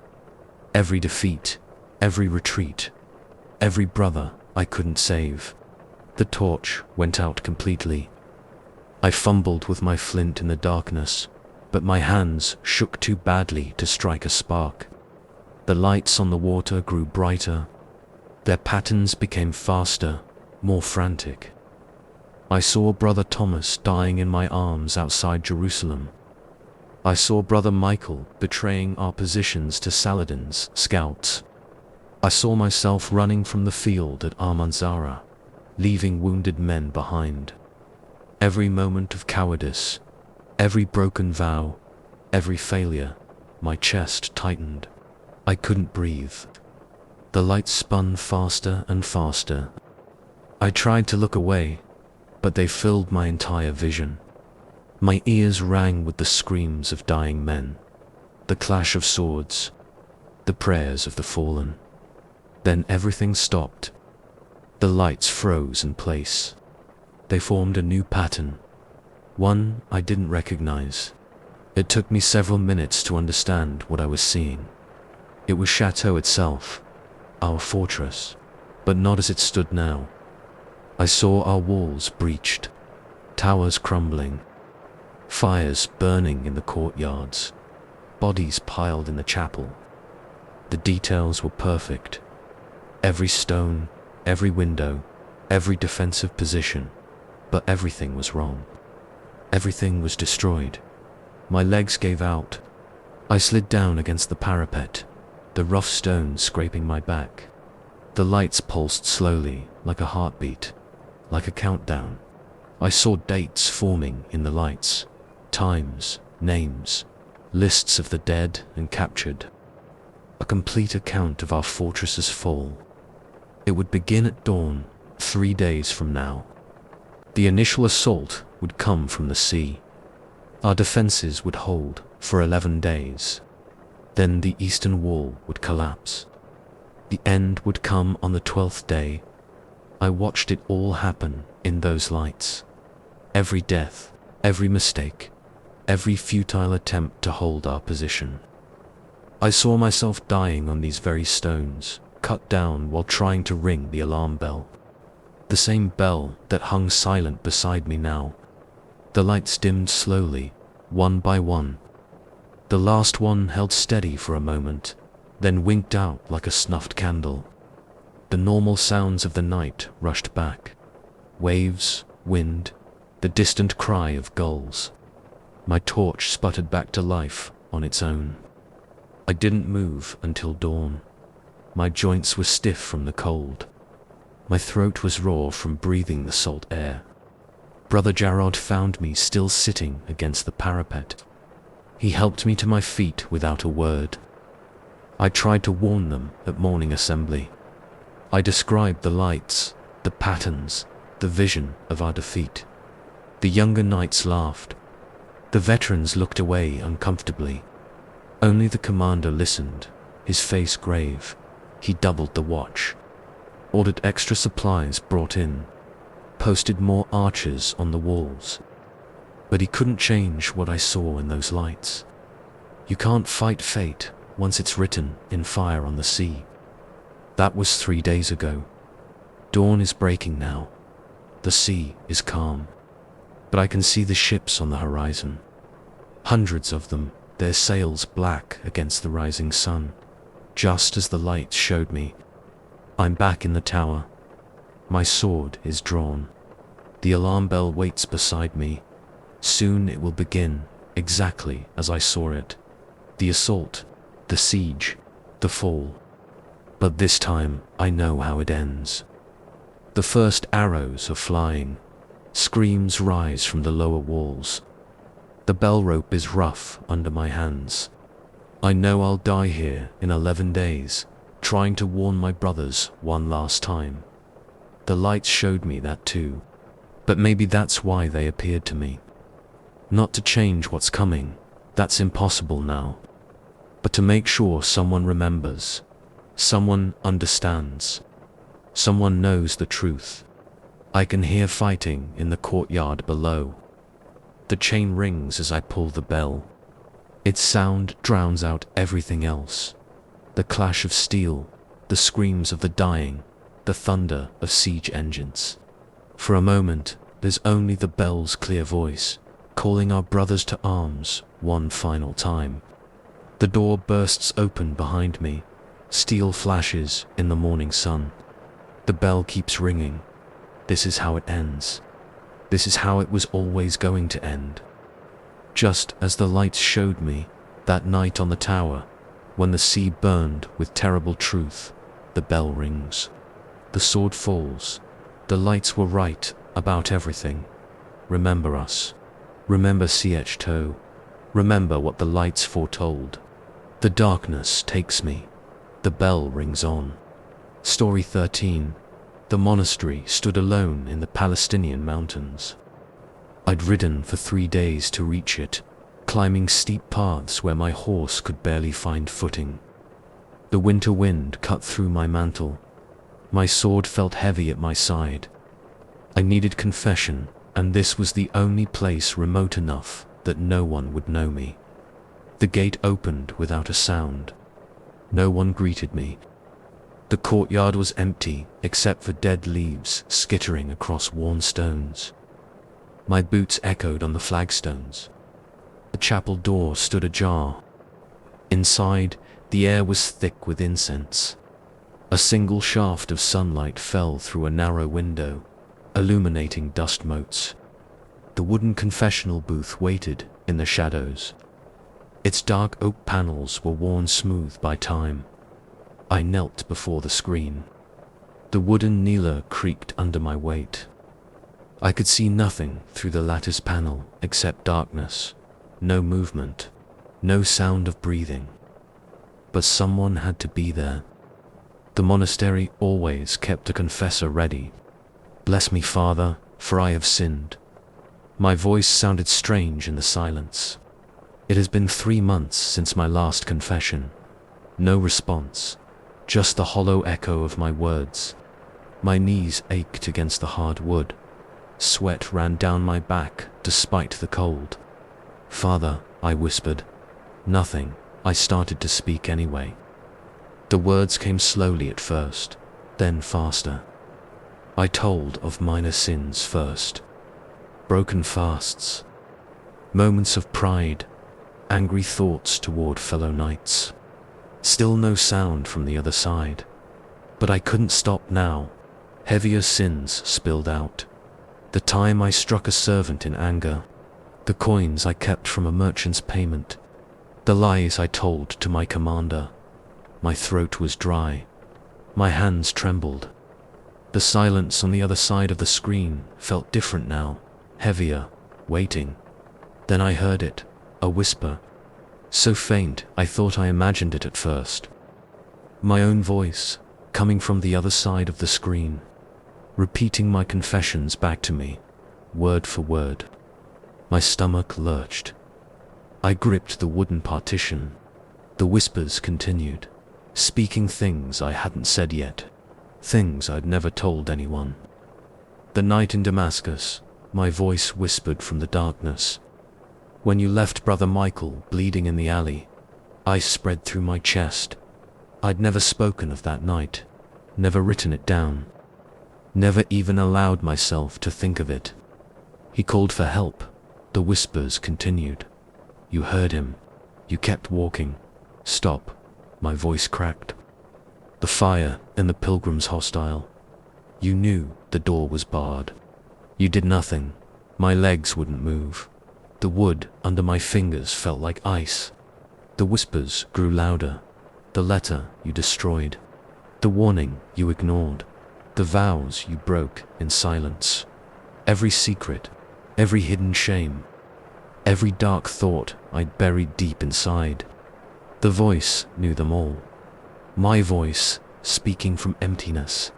The real reason you joined the order. Not for God, not for glory. Running from what you did in France. The body in the river. The lies you told the magistrate. Please, I begged. I don't want to hear more, but you must, my voice replied. These aren't confessions, they're memories. My memories. Your memories. Our memories.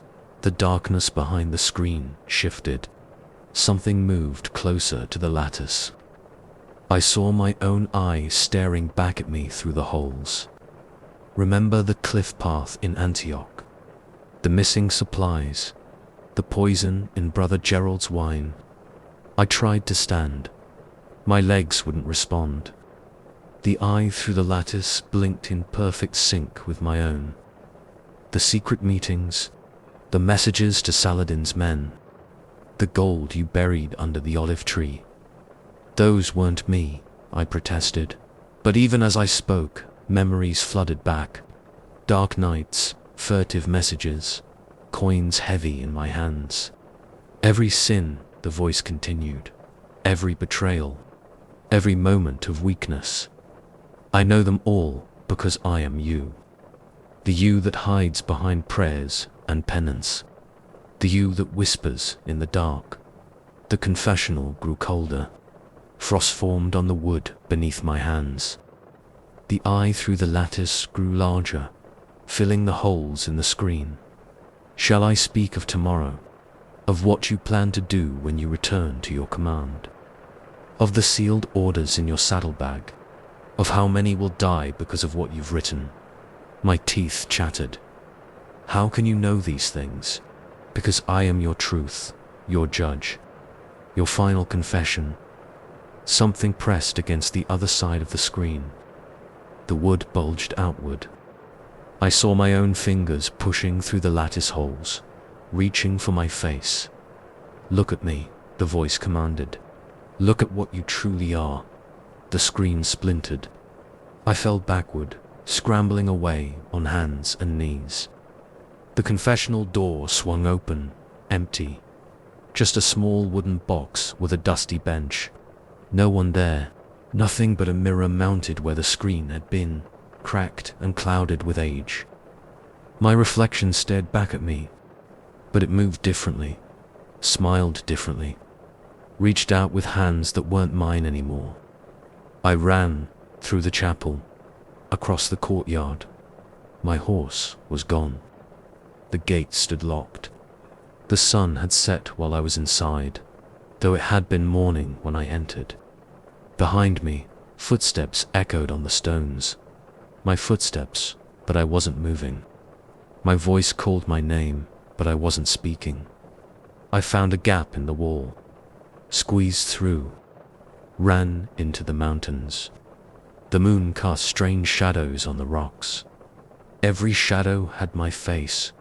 Every echo carried my voice.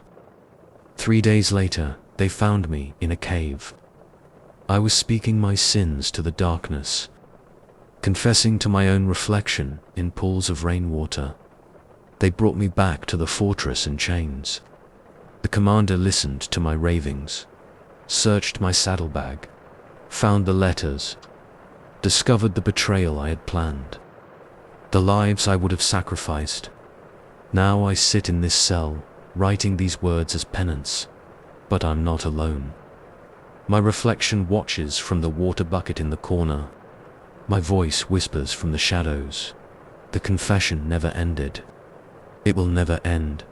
Every sin, every secret, every dark truth I tried to hide. I hear footsteps in the corridor. Guards coming with my final meal. Tomorrow I face the order's justice, but I've already faced true justice. In a wooden box, in a mountain monastery, where my sins wore my face and spoke with my voice. The water in the bucket ripples. I see my reflection, smile. The confession continues. Story 14. The reliquary was small enough to fit in my saddlebag. A simple wooden box bound with iron. My orders were clear. Transport it across the Syrian desert to our fortress at Tortosa. They didn't tell me what was inside. They didn't need to. After 15 years as a sergeant of the temple, I knew better than to ask questions. The first day of travel was normal. Hot sun, empty roads, sand that got into everything. I led a small escort, just 2 other mounted sergeants and 4 men-at-arms on foot. Minimal attention, like the commander wanted. The voices started at our first night's camp. I was checking the reliquary before sleep, making sure it was secure. That's when I heard my daughter's voice. "Father," I dropped the box. It hit the sand with a dull thud. Marie had died of fever 3 years ago, before I joined the order, but I heard her voice clearly, coming from the reliquary. "Why did you leave us?" My hands shook as I picked up the box. The voice was exactly as I remembered. The same small catch in her throat when she was tired. "Mother cries at night. She thinks I don't hear her." Sweat ran down my back, despite the desert cold. I wrapped the reliquary in an extra cloth and shoved it deep in my saddlebag. The voice continued, muffled but clear. "Come home, Father. We miss you." I didn't sleep that night. The stars wheeled overhead. The horses shifted restlessly. And from my saddlebag, Marie's voice spoke of home, of family, of everything I'd left behind. At dawn, one of the men-at-arms asked if I'd been talking to someone in the night. I told him to mind his post. We broke camp quickly. I kept the saddlebag close. The second night was worse. More voices joined Marie's. My wife, Catherine. My brother, Thomas. My mother, all dead now. All speaking from the reliquary in perfect detail. "The farm is failing," Thomas said. "The north field lies fallow. No one to work it since you ran away. I saved your letters," Catherine whispered. "I read them to Marie when the fever was worst. She asked for you until the end." I pressed my palms against my ears. It didn't help. The voices came from inside my head now. "Remember the apple trees?" my mother asked. "Remember the harvest songs? Why did you leave it all behind?" My hands wouldn't stop shaking. My throat was dry. When I closed my eyes, I saw them all, standing in our farmyard, waiting for me to come home. The third night, the voices changed. They knew things, secret things, memories I'd buried deep. "You didn't just leave," Marie said. "You ran, from the debts, from the men you owed, from what you did to stay alive that winter."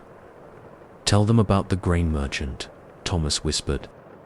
"Tell them what you did with his gold. Tell them why you really joined the temple," Catherine added. "Not for God, not for penance, just to hide." I drew my sword, held it against the reliquary. The steel trembled in my grip. "Shall I tell them, husband? Shall I tell your brothers in the temple what kind of man wears their white mantle?" One of the men-at-arms found me like that at dawn, blade pressed against the box, tears freezing on my face. He backed away without speaking. They all kept their distance after that. The fourth night, the voices offered choices, deals, promises. "Take us north," Marie said, "to Damascus. There's a merchant there who will pay well for what's in this box. Enough gold to buy back the farm," Thomas added. "Enough to start again." "No one would know," Catherine whispered. "Say bandits attacked. Say the relic was lost. Come home to us." My hands moved on their own, untied the saddlebag, lifted the reliquary. It felt heavier now, pulsing like a heart. "Just open it," Marie urged. "Just look inside. See what they trust you to carry. See what they hide from their own sergeants." The iron clasps were cold under my fingers. One touch and they would open. One look inside. Show them you're not just a servant. Show them you're worth more than blind obedience. I set the box down, drew my dagger. The blade gleamed in the starlight. "That's right," Catherine murmured. "Open it. Free us. Free yourself." The tip of the blade touched the clasp. "Remember how it was," my mother said. "Remember who you were before the white mantle, before the vows, before the lies." Steel scraped against iron. One push would pop the clasp. "We can be together again," Marie promised. "All of us. Just open the box." The clasp broke. The lid lifted a fraction. Light spilled out. Not firelight, not starlight. Something older, something hungry. I slammed the lid shut. My dagger fell in the sand. The voices screamed in fury. Coward, betrayer, oathbreaker. They weren't my family anymore. The voices twisted, became something else. Something that had worn their faces, used their memories. "We would have given you everything. We would have made you rich. We would have made you powerful." I bound the box with rope, wrapped it in blessed cloth, pressed a crucifix against the wood. The voices changed again, became screams, howls, languages I'd never heard. We reached Tortosa 3 days later. I hadn't slept, hadn't eaten. The voices hadn't stopped, but I'd learned to bear them. The commander met me in the chapel. Old one-eyed, his mantle stained with the dust of 30 years' service. He took the reliquary without speaking, looked at the broken clasp. "The rope burns, the scratches in the wood. You heard them," he said. "Not a question," I nodded. "They offered you everything." "Yes. But you didn't open it." "No," he smiled, just slightly. "Set the box on the altar. That's why we chose you. That's why you carried it. Not for your strength, not for your skill, but because you know what it is to lose everything, to hear the voices of the dead, to want what can never be again." He drew a key from inside his mantle, unlocked a small door behind the altar. "The voices lie. The box is empty, has always been empty. The test is in the carrying, not the contents." He placed the reliquary inside, locked the door. The voices stopped. Just like that, the silence hit me like a physical blow. "Rest now, Sergeant," the commander said. "You've earned it." I left the chapel, left the voices, left the memories of what I'd almost done. But sometimes, on cold nights, I hear them again. Marie, Catherine, Thomas, Mother, calling me home, offering choices, promising rewards.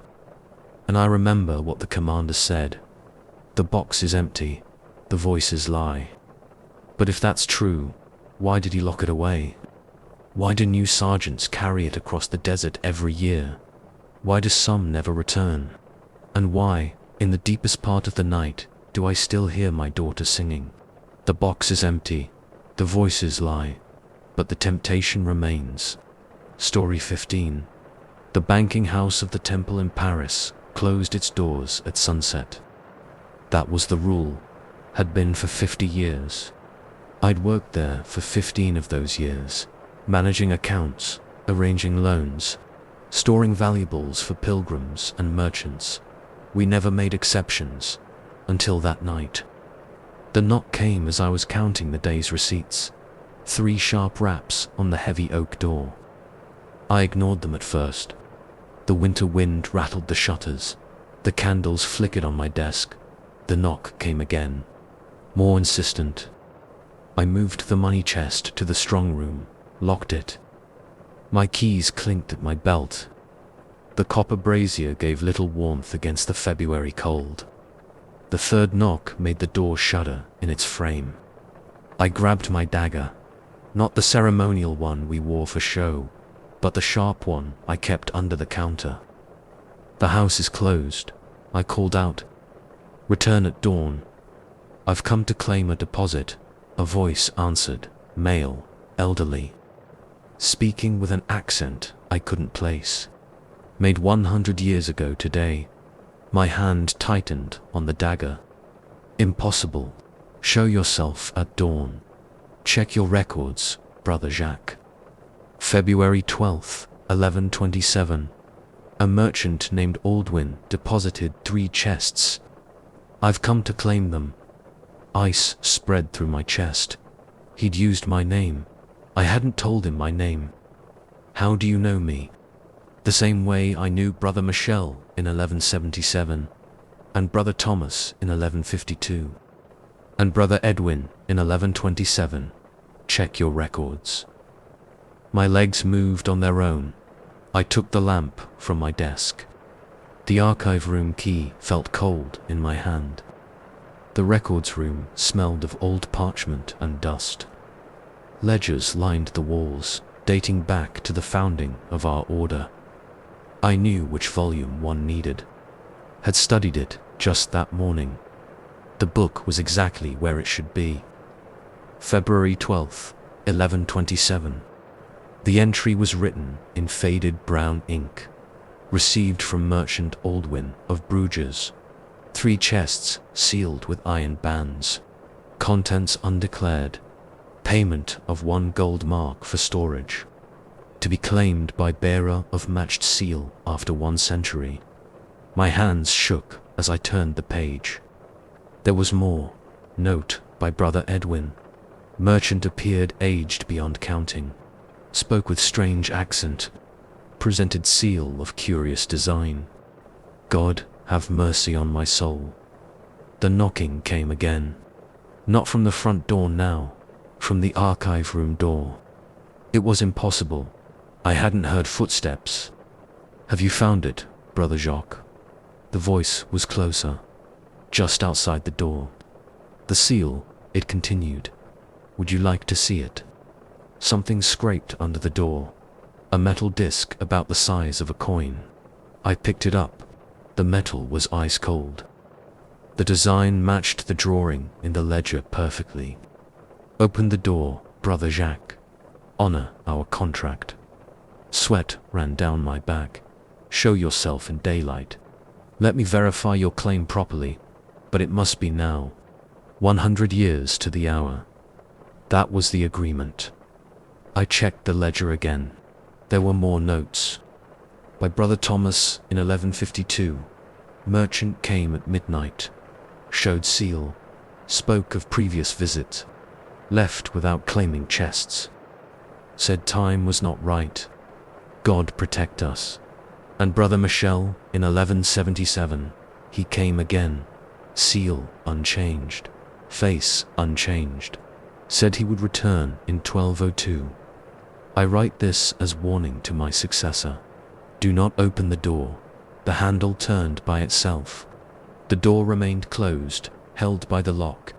But the handle kept turning, around and around, faster and faster.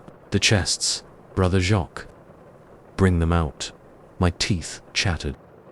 "What's in them? What was there in the beginning? What will be there at the end?" "Open the door." The lock began to glow. Not red like heated metal. A cold blue light that hurt my eyes. I ran through the archive room, up the stairs. The strong room key burned in my hand. The basement. The chests would be in the basement. Everything unclaimed for over 50 years went to the basement. The stairs down were steep. My lamp cast jumping shadows on the walls. The air grew colder with each step. They were there, 3 chests. Iron-bound oak, black with age, pushed against the far wall. No dust on them, no rust on the metal, like they'd been placed there yesterday. Footsteps echoed above me, coming down the stairs, slow, regular. The sound of thin-soled merchants' shoes on stone. "You found them." The voice came from the stairway. "Bring them up." "What are you? A merchant? A customer? A keeper of contracts?" "Bring up the chests." The first chest was heavy. It took all my strength to drag it to the stairs. Metal scraped on stone. Who else knows about this? I grabbed the second chest. My arms trembled with the weight. Everyone who needs to. Brother Edwin, Brother Thomas, Brother Michel, now you. The third chest was the heaviest.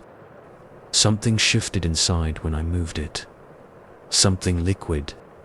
What happened to them? The others who saw you. They honored the contract, each in their time. Brother Edwin tried to break the seals. Brother Thomas tried to burn the chests. Brother Michel tried to flee with them. But in the end, they all honored the agreement. I looked up the stairs. A shadow stood at the top, tall, thin, wearing a merchant's robe that might have been fashionable a century ago. And what happened to them after? They served their purpose, as you will serve yours. The shadow moved, came down one step. I saw its face, my own face, but older, ancient, with eyes that had watched 100 years pass like days. "You understand now," it said with my voice. "Why it had to be you. Why it will always be you." The chests opened by themselves. No locks broken, no seals torn. Just 3 lids swinging up in perfect unison. Light poured out. Not lamplight, not daylight. The same cold blue light that had burned around the door lock. I saw what was inside.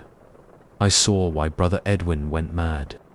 Why Brother Thomas hanged himself in the archive room. Why Brother Michel's body was found frozen solid in the middle of summer. "Time to honor the contract," my voice said from the shadows. "Time to take your place. Time to become me." The light reached for me with hungry fingers. The chests yawned open like graves. I run now, through Paris streets at midnight. But every door I pass shows my reflection. Every window holds my face. Aged, ancient, watching with patient eyes. The banking house stands empty. The chests wait in the basement. In 50 years, they'll find this account in the records. Another banker will read these words. And I'll return, with my seal, with my face, with my voice. The contract must be honored. The cycle must continue. The chests must be guarded until the next midnight, until the next banker, until the next 100 years. Time is just another kind of currency, and we are all investors in the end. Story 16. The descent into the crypt began at midnight. I'd been a Knight Templar for 6 months, but this was my first chapter meeting. The older brothers said little about what happened in these gatherings. Now I understood why. Brother Gerald led the way down the narrow stairs. His torch cast jumping shadows on the stone walls. 20 other knights followed in silence. Our footsteps echoed in the darkness. The air grew colder with each step. The chapter house lay deep beneath the rural commandery. The vault was circular, supported by thick columns. Torches burned in iron brackets. The smoke had nowhere to go. It hung in the air like a living thing. "Take your places," Brother Gerald commanded. His voice bounced off the stone walls. We formed a circle, white mantles ghostly in the torchlight. I stood between Brother Thomas and Brother Michel. The flagstones were ice gold through my boots. The chanting started. Low voices reciting Latin prayers, standard rituals I'd learned in training. But something was wrong. The echoes didn't match the words. I heard other voices underneath the chanting. whispers in languages I didn't know. They seemed to come from the spaces between the columns, from the shadows behind the torches. My hands began to shake. Sweat ran down my back despite the cold. The whispers grew louder. "Brother Simon." Brother Gerald's voice cut through the chanting. "Step forward." I moved into the center of the circle. 20 pairs of eyes watched me. The whispers followed. "Kneel." The stone floor bruised my knees. The chanting continued, but now I could hear the other voices clearly. They were speaking the same words, but wrong somehow, twisted, corrupted. Brother Gerald raised his hands. "We gather to witness the truth," the whispers echoed. "To share our secrets, secrets of blood and bone. And welcome our brother. Welcome him to darkness." My teeth chattered. The air grew thicker, colder. The torch flames turned blue. The other knights didn't seem to notice. They continued their chanting, but their voices changed, grew deeper, older, like they came from throats that hadn't drawn breath in centuries. I looked up at Brother Gerald. His face wasn't right anymore. Still human, but wrong. Like something wearing his skin without understanding how it should fit. "Speak your vows," he commanded. His voice echoed strangely. Multiple voices speaking from one mouth. My throat closed up. The whispers pressed against my ears. "Speak them." I started the familiar words. "I swear by God and the Virgin Mary." The whispers spoke with me, my own voice but changed, speaking secrets instead of vows. Truths I didn't want to know, to keep the secrets of the temple, secrets of the deep places, to obey my superiors. Obey the voices in the dark, to live in chastity, in corruption, in poverty, in power, in obedience, in eternal service. My vision blurred, the torches dimmed. The other knights were kneeling now, all except Brother Gerald. He grew taller. His shadow on the wall didn't match his shape. "Do you accept these vows?" he asked. Many voices spoke from his mouth. I couldn't breathe. The whispers filled my head. "Do you accept?" The other knights raised their heads. Their faces had changed too. Ancient, wrong eyes that had seen too many centuries. "Do you accept?"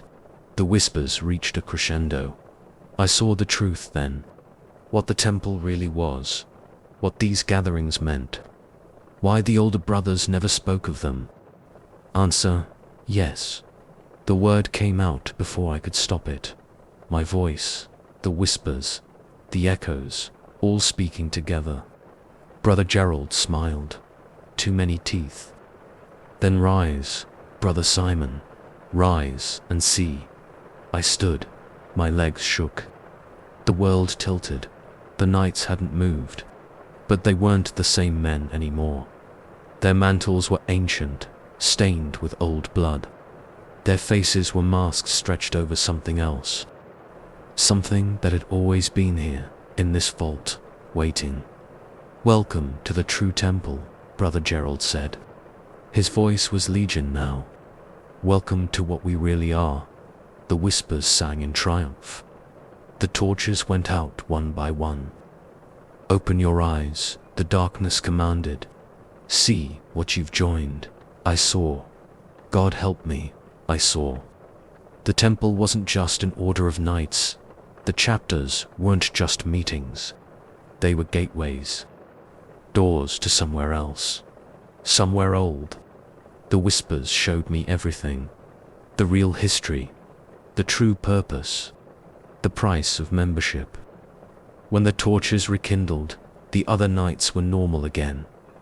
Brother Gerald was just an old commander. The whispers faded to echoes, but I knew the truth now. I'd heard the real vows, seen the real faces. Every chapter meeting after that, I heard the whispers, saw the masks slip, watched the shadows move wrong.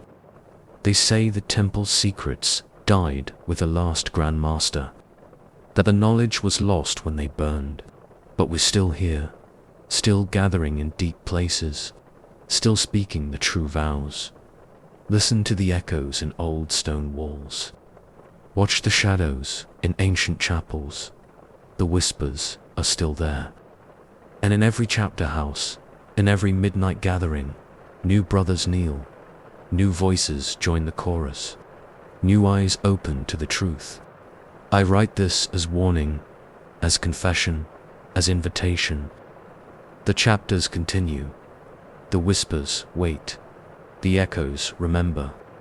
And somewhere in the darkness, Brother Gerald smiles with too many teeth. The true temple endures. The real vows bind. The ancient secrets keep. Listen to the echoes. They're calling your name. Story 17. The Jerusalem road was empty when we started. Just me, 20 pilgrims, and 4 men-at-arms. Standard escort duty. I'd done it 30 times before, but never like this. The sun beat down on my white mantle. The leather armor beneath was soaked with sweat. We'd left Jaffa 3 days ago. The pilgrims were tired but hopeful. Jerusalem was still 4 days away. Sarah Miller disappeared first. She was walking near the back of the group. Englishwoman, widow, grey hair under her veil. 1 minute she was there, the next, gone. We searched for hours.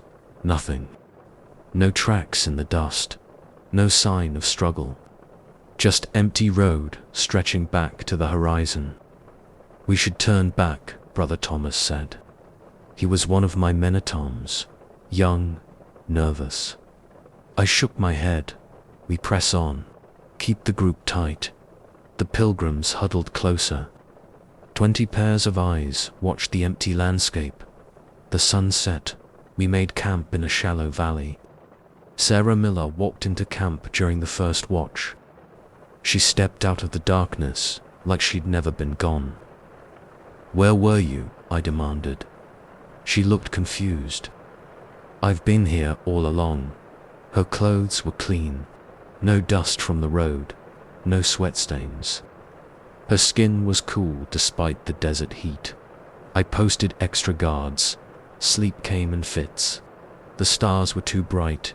The wind whispered words I couldn't understand. Martin Fletcher vanished the next morning. French merchant, loud voice, always complaining about the heat. There one moment, gone the next. The pilgrims started praying. "Constant," murmured Pater Nosters. Brother Thomas crossed himself every few steps. Martin returned at sunset.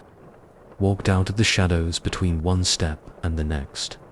Clean clothes, cool skin. Said he'd been with us all day. My hands shook as I checked his water skin. Empty. Bone dry. He should have died of thirst. "How?" I asked. He smiled. Blank eyes.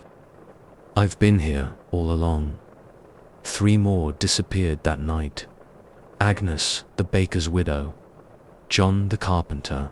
Little William, only 12 years old. They all came back at dawn. Clean, cool, empty eyes. "We've been here all along." Brother Thomas tried to run. Made it 10 steps before the desert swallowed him.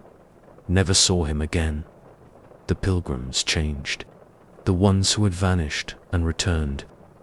They walked too smoothly. Didn't sweat. Didn't drink. Didn't blink enough. They spoke differently too. Used words that weren't quite right. Called me guardian instead of brother. Spoke of Jerusalem like they'd already seen it. Already been there. Already returned. More disappeared each day. Returned each night. Soon, half the group was wrong. They watched me constantly. The returned ones. Their eyes followed my every move. They smiled too wide. Laughed too long. I stopped sleeping. My sword hand developed a constant tremor. The remaining normal pilgrims huddled around me like sheep seeking shelter. "What do you want?" I asked the returned ones. "To complete the pilgrimage," they said in unison. Perfect sync. Wrong voices. "What are you, pilgrims?" Their smiles widened. "We've been here all along." On the 6th night, they took the last normal pilgrim, old Peter, the blacksmith. He screamed once. The sound cut off mid-cry. I sat alone in the center of camp. 16 pairs of empty eyes watched me. 4 men-at-arms were gone. All the regular pilgrims were gone. They didn't try to hide anymore, didn't pretend to sleep, just stood in a circle, watching, waiting. "Your turn, Guardian," Sarah Miller said. Her voice echoed strangely. "Come walk with us," Martin Fletcher added. His teeth gleamed to white in the darkness.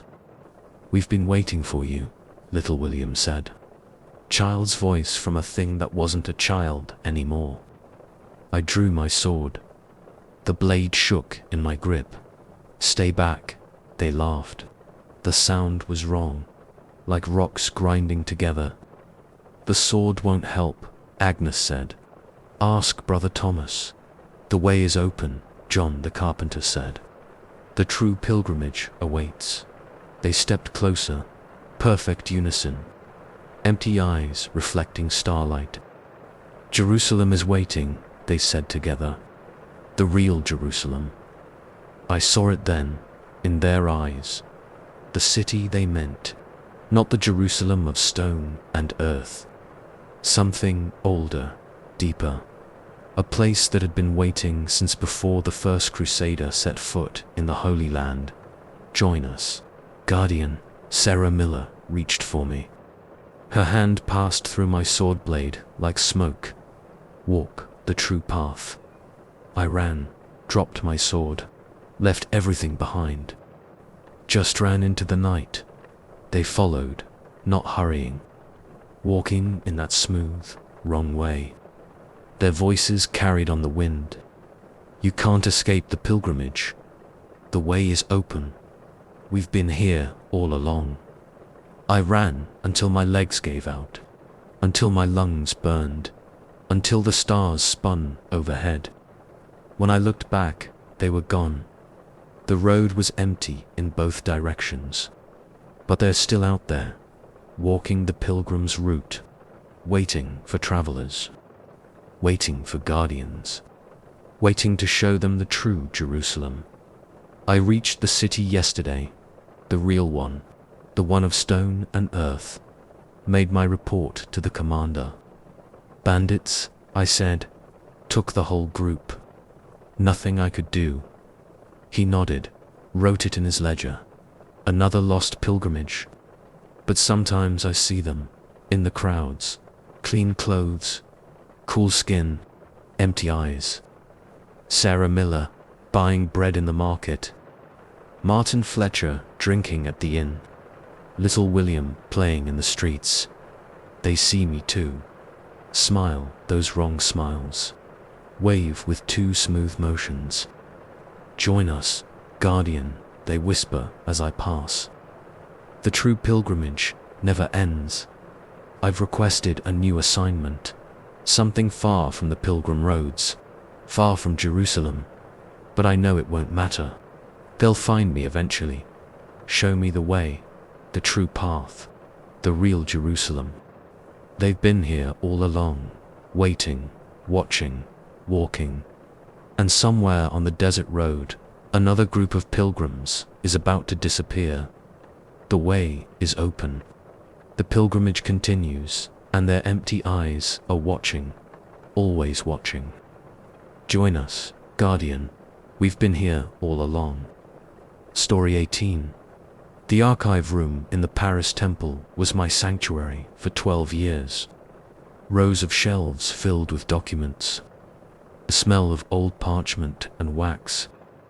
The quiet that lets you hear your own heartbeat. I knew every document, every seal, every scrap of the Order's history, until I found the Black Seal. It was in a wooden box at the back of the oldest shelf. No markings, no inventory number, just smooth black wood that felt cold to the touch. Inside, nestled in red silk, lay a seal unlike any I'd seen before.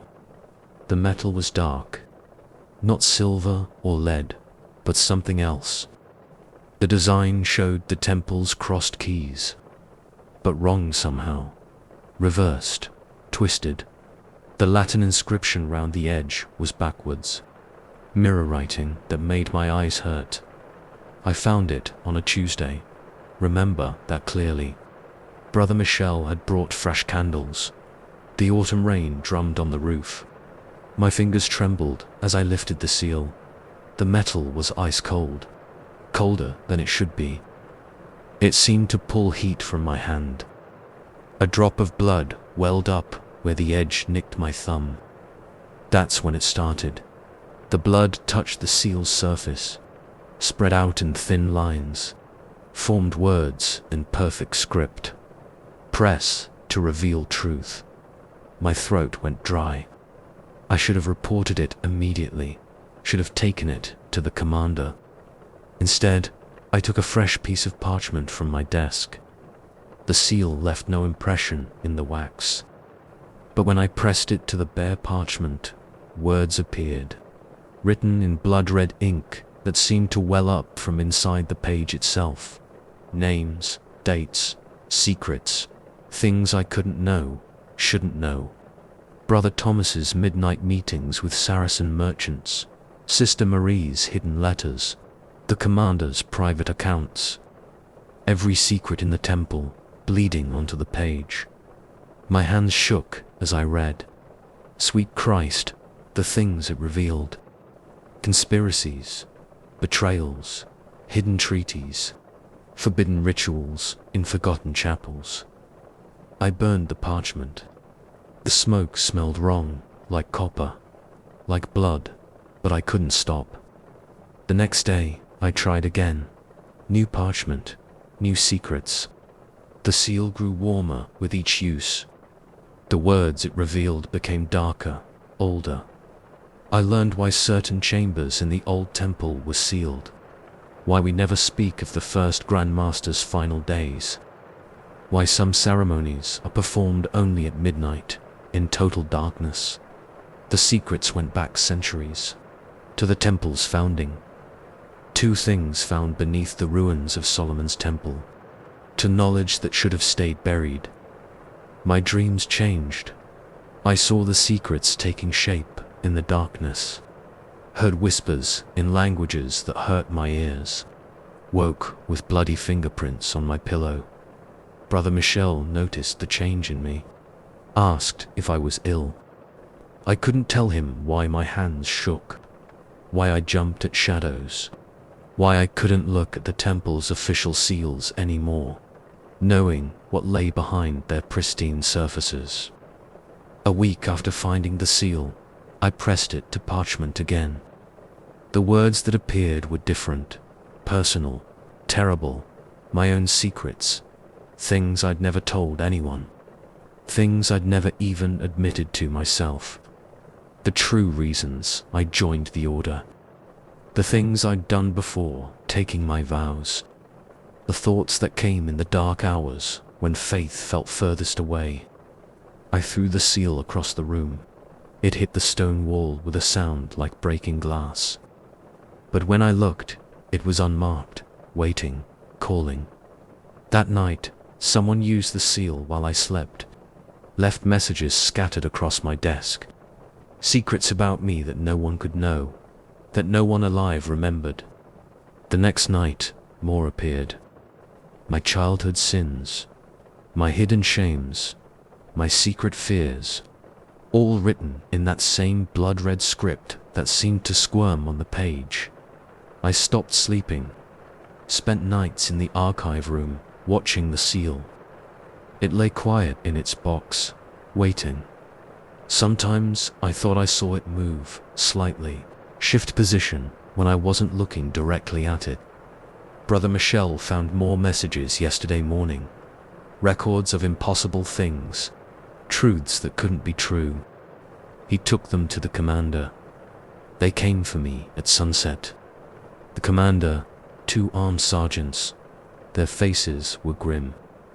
"Show us," the commander ordered. I opened the box, empty. The seal was gone. They searched the archive room, found nothing. No box, no seal, no blood-written messages.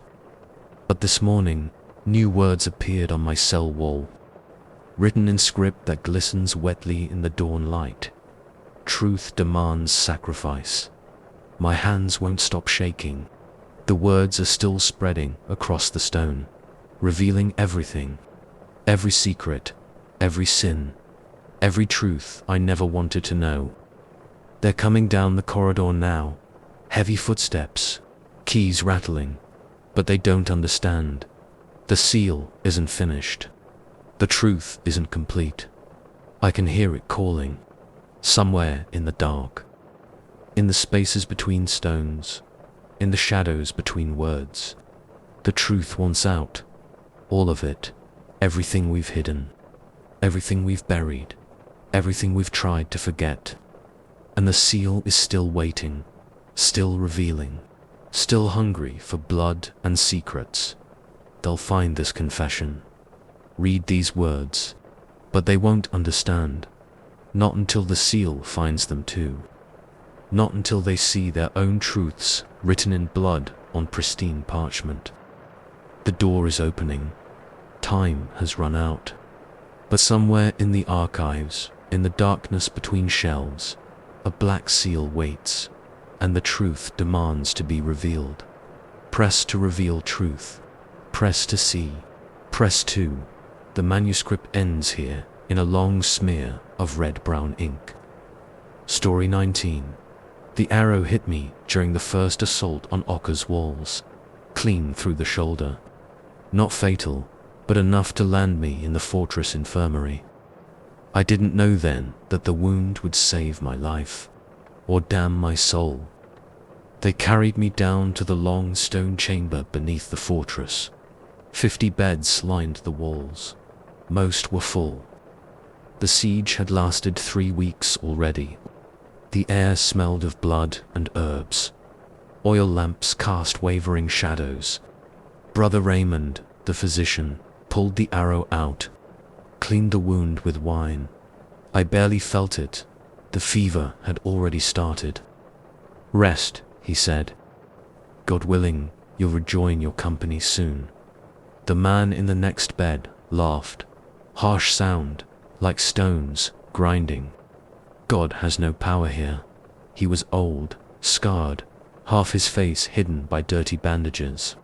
The remaining eye watched me with an intensity that made my skin crawl. "The walls speak," he whispered. "Listen. You'll hear them soon." I blamed it on the fever at first. The voices, the whispers in the dark. They started that first night, after the lamps were dimmed. Fragments of conversations, screams cut short, prayers that turned to curses. They seemed to come from inside the walls themselves. "Brother Stephen will die tomorrow." The voice was clear. Female, young. The infection has reached his heart. I turned my head, the bed 3 down from mine. Brother Stephen slept peacefully. His leg wound was minor. He'd been joking with the orderlies earlier. They found him dead at dawn, just as the voice said. The fever got worse. Sweat soaked my bedding. The wound throbbed in time with my heartbeat. The voices grew louder. "Marshal Raymond will fall during the noon assault." An old man's voice this time, coming from somewhere behind my pillow. Saracen arrow through the eye. I tried to warn them. My throat was too dry to speak. They brought news of the marshal's death at sunset. The one-eyed man in the next bed watched me constantly now. "You hear them, don't you? The ones who died here. The ones who know. More voices. More predictions. Each one came true. Brother Michel's wounds will fester by midnight. The supplies in the North Tower will burn at dawn. 3 men will desert before sunset. I couldn't sleep. The voices never stopped. They knew everything. Past, present, future.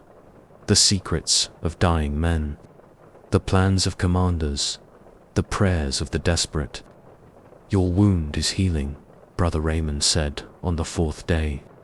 The fever's breaking, but I didn't want to heal, didn't want to leave. The voices had me now. They showed me things, terrible things. The fall of Acre, the death of every man in the infirmary, the exact moment each one would die. Listen, the one-eyed man said, really listen. They'll tell you everything I did. God help me, I did. I learned why Brother Thomas clutched his rosary so tight, the sins he hadn't confessed, why Brother Martin wept in his sleep, the betrayal he was planning, why Brother William prayed facing the wall, the letter he'd sent to Saladin's camp. The voices knew every secret, every lie, every hidden shame in the hearts of dying men. Brother James will poison the well. The voices were excited now, eager. Brother Philip will open the postern gate. Brother Richard will signal the enemy. I saw it all happen. Couldn't stop any of it. The voices just laughed. The one-eyed man died on the 7th day, but his voice joined the others in the walls, still watching, still whispering. Your turn soon, he told me. Your voice will join ours. The fever came back stronger. The wound turned black at the edges. Brother Raymond changed the dressings twice a day, but nothing helped. You're dying, the voices said. But that's good. The dead hear everything. They showed me how it would happen, exactly when, how the infection would reach my heart, how my last breath would catch in my throat, how my voice would join the chorus in the walls. I tried to escape, tried to leave the infirmary. My legs wouldn't hold me. The voices laughed. Too late, they said. You belong to us now. The final assault began at dawn, just as they'd predicted. I heard the screams above, the clash of steel, the thunder of siege engines. One by one, the voices fell silent. The men in the other beds died, exactly as foretold, exactly when foretold. Brother Raymond brought his sword when the Saracens breached the lower ward. Quick and clean, he promised. Better than what's coming. But the voices had other plans. I watched my own death from outside my body. Watched the infection stop my heart. Watched my last breath fade. Now I'm part of the walls, part of the voices. I see everything. Know everything. The secrets of dying men. The futures yet to come. The infirmary has new occupants now. Different army, different war. But the voices remain. We whisper to them in the night. Tell them when they'll die. Show them things they don't want to know. Sometimes they hear us, like I did, like the one-eyed man did. And when they die, they join us. Their voices add to the chorus. Their secrets join our knowledge. The walls of Acre remember. The voices endure. The whispers continue. Listen, really listen. We'll tell you when your time comes. We'll show you how it ends. We've seen it all before, and we'll see it all again. The walls remember. The dead know. The whispers never stop. Join us, listen. Your voice will join ours soon enough. The walls of Acre are always hungry for new whispers. Story 20. The fever took hold 3 days ago. Now I lie in this remote Spanish commandery, waiting for death. The nearest priest is 2 days' ride away. But when I called for last rites, someone came. He appeared in my doorway at midnight, tall, thin, wearing a priest's black robes. His face was hidden in shadow, but something about him seemed familiar. "I've come to hear your confession, Brother Martin." His voice. It was my voice. Exactly my voice. The room was cold, despite the fire. Sweat soaked my sheets. My hands trembled as I tried to make the sign of the cross. "Who are you? A confessor?" He moved closer. No sound of footsteps on the stone floor. "I know all your sins." "That's impossible." "The barn fire in Normandy." My voice from his shadowed face. "You were 12. They blamed your brother." My chest tightened. "No one knew about that. No one living. The girl in Toulouse." He continued. "The merchant in Damascus. The letter you burned in Jerusalem." "Stop." My voice cracked. "The real reason you joined the order." He was beside my bed now, running from justice. Running from what you did to that family in Lyon. The shadows in the room deepened, grew colder. The fire dimmed but cast no light on the priest's face. "I've watched you for 30 years. Still my voice, but older, colder. Every sin, every lie, every moment of weakness and doubt. What are you, your judge?" The shadow leaned closer. "Your confessor, your truth." I saw his face then, my face, but wrong. Aged beyond counting. Eyes that had seen too many centuries. "Shall we begin?" He pulled a chair closer.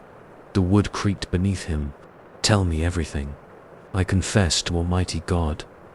"No." He raised a hand. Skin like ancient parchment. "Tell me the truth, all of it.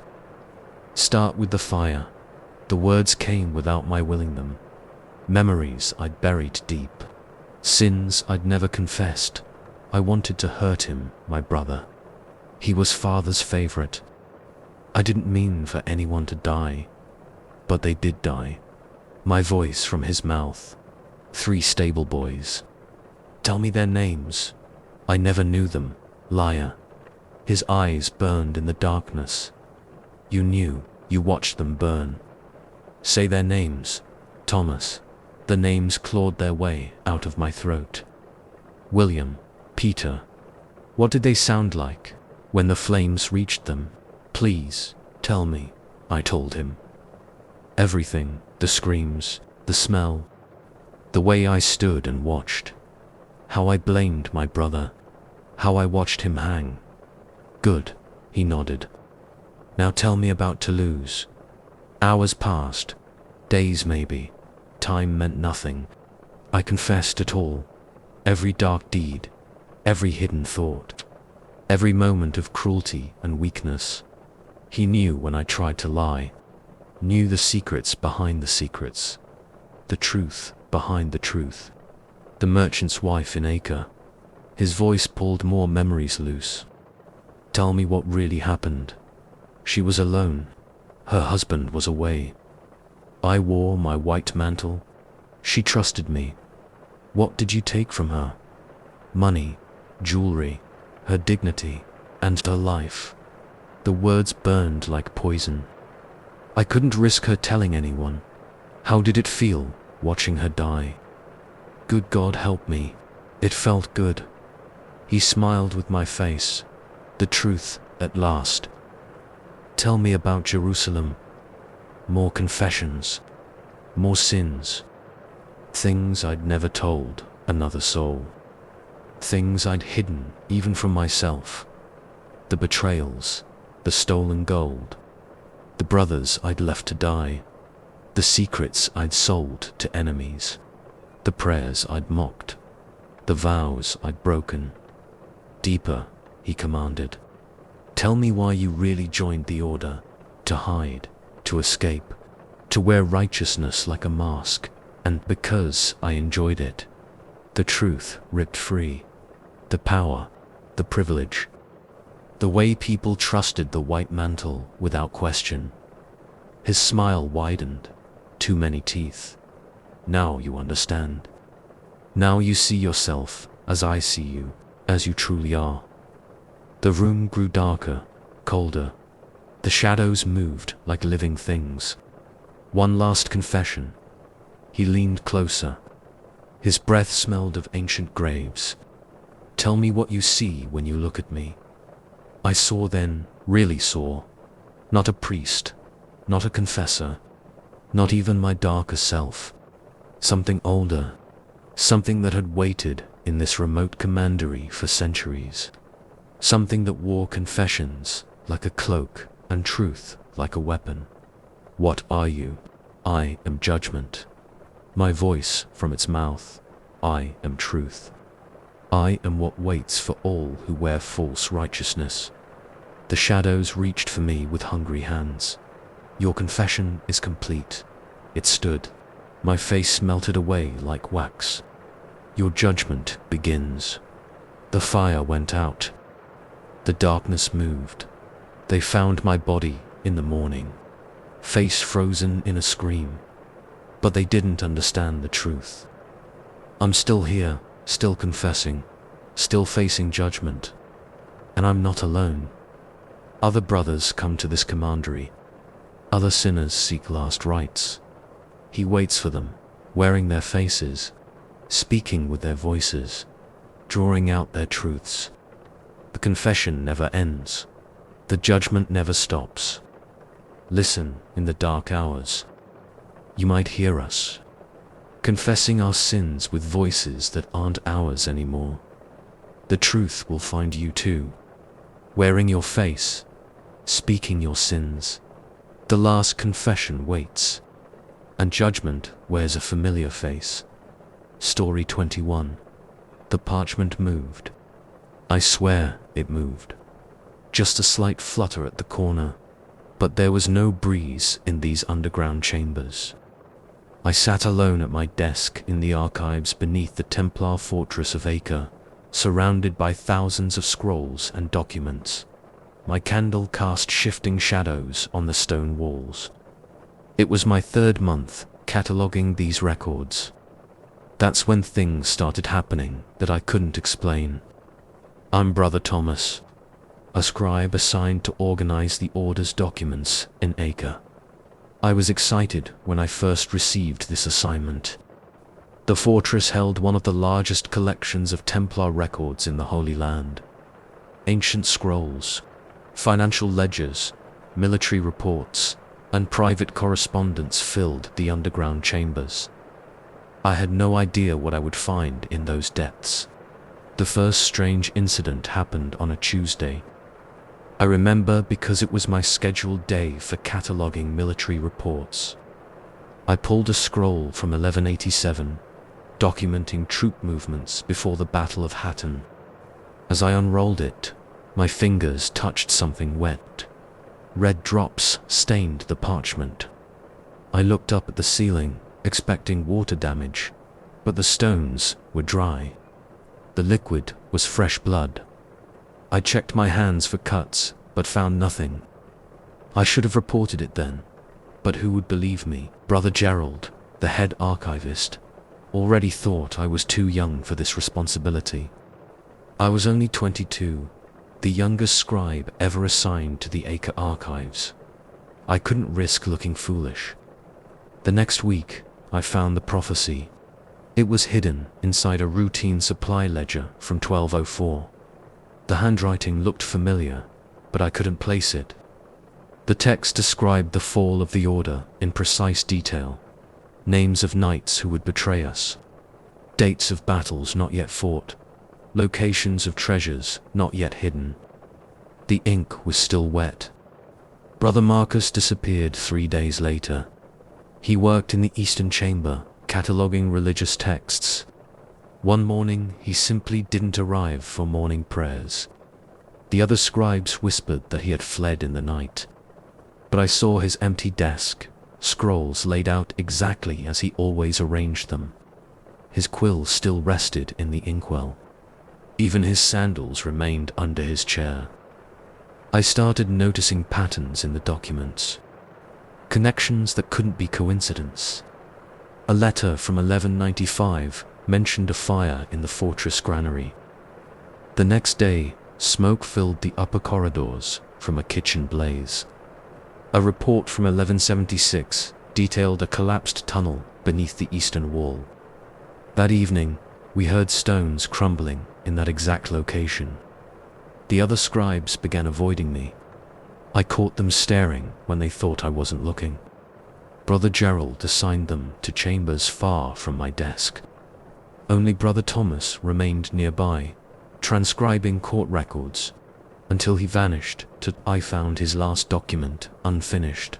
The quill dragged across the parchment as if he'd been pulled away. The text described a scribe driven mad by ancient records. The scribe's name was Thomas.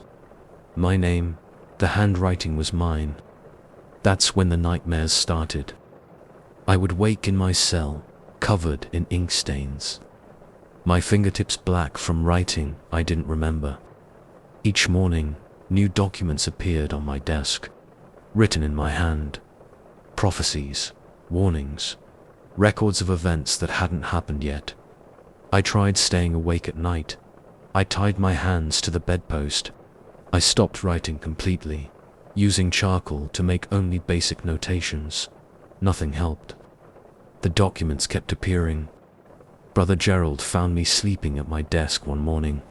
He shook me awake, concerned. I had been writing in my sleep again.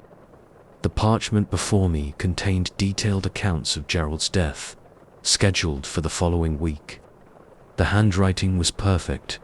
Every flourish exactly matched my normal script. I begged him to read it, to understand what was happening.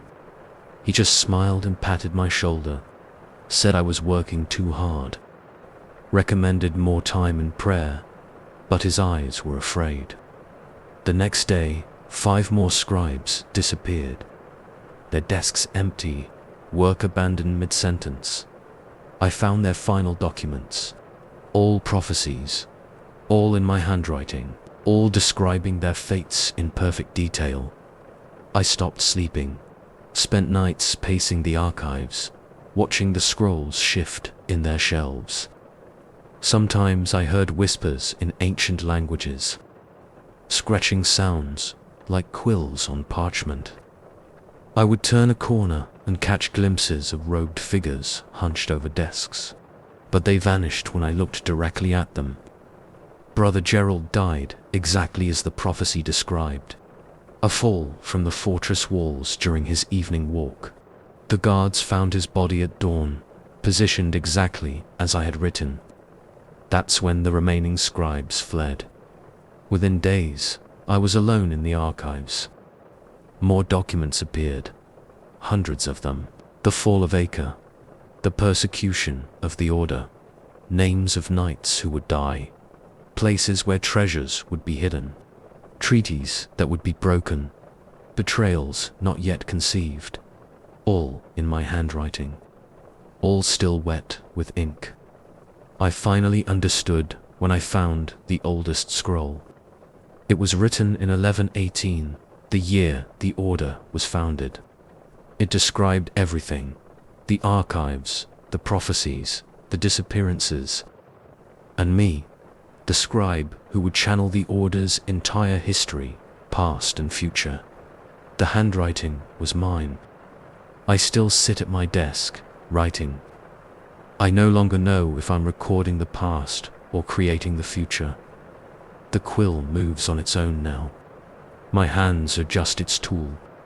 The archives speak through me, using my ink to write the Order's story across time. New prophecies appear every night. I recognize the events they describe from my dreams. Or perhaps I dream them because I've written them. I can no longer tell the difference. Yesterday, I wrote about a young scribe who will be assigned to Acre 3 centuries from now. He will find these records and continue the work. The ink is still wet on that parchment. His name is Thomas. The handwriting is his, or mine. We are the same now. The other scribes' desks remain empty, gathering dust. Their final prophecies sit unfinished, exactly as they left them. Sometimes I think I hear them writing in distant chambers, whispering in forgotten languages, recording histories that haven't happened yet. Brother Gerald's death record rests on my desk. The ink never dries. Every morning the words rearrange themselves, telling slightly different versions of his fall. I've stopped trying to understand. The archives chose me for a reason. I am their voice now, their memory, their prophet and their scribe. The orders past and future flow through my quill. I write their stories, and their stories write themselves through me. New scrolls appear faster now. Stacks of prophecies crowd my desk each morning. I can barely catalogue them before more emerge. They write themselves while I watch, ink flowing across blank parchment in my perfect script. The fortress above has grown quiet.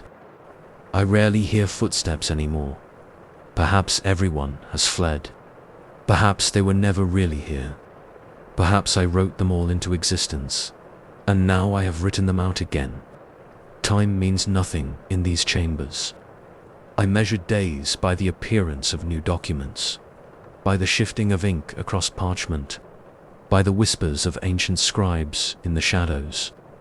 They are my brothers now, my companions across centuries. I should be afraid. A sane man would run from this place. But the archives hold me here. The Order's stories must be told, must be written, must be preserved and prophesied. I am their instrument now, their willing hand. The quill moves across the parchment as I write these words. I recognize my handwriting, but I'm no longer sure these are my thoughts. The archives speak through me. The Order's memories flow from my ink. New documents will appear tomorrow. More prophecies, more histories, more glimpses across time. And I will record them all as I have always done, as I will always do. The parchment moves again. A new prophecy writes itself before my eyes. I recognize the handwriting. It's mine, of course. It's always mine. I am Brother Thomas, scribe of the archives beneath Acre. I write the Order's past. I write its future. I write across time itself. The ink is still wet. Story 22. The first chant started on Monday night. A low, guttural sound that echoed off the fortress walls. I was alone in the highest tower of safety, as I had been every night for the past 15 years. But this night was different. This night, the dead began to sing. My name is Gigam de Bozu, and I am a sergeant of the Knights Templar. I've served at Safed Fortress for 20 years. The night watch is my duty. Has been since I survived the siege of 1266. The commander said, I earned the right to guard the highest tower. Now I know it wasn't a reward. It was preparation. The tower stands 200 feet above the courtyard. My post is a circular chamber with 8 arrow slits. I can see for miles in every direction. The Dead Sea gleams to the east. The Mediterranean shimmers to the west. I know every stone, every creaking floorboard, every shadow. The first night, the chanting started at midnight, a single voice, speaking words I didn't recognize. The language wasn't Arabic or Greek or Latin, something older. The sound came from the northern wall, but when I looked, I saw only empty battlements. The voice grew louder. It had a rhythm like a war drum. My skin went cold. The torches flickered but didn't go out. I drew my sword and circled the tower chamber, found nothing. When I returned to my post, the chanting had stopped. I didn't report it. 20 years of service teaches you what to say and what to keep to yourself. The younger knights already whispered that I was too old for watch duty. I wouldn't give them more reasons. The second night brought 2 voices. The same strange language, but now they sang in harmony. The sound came from the eastern wall.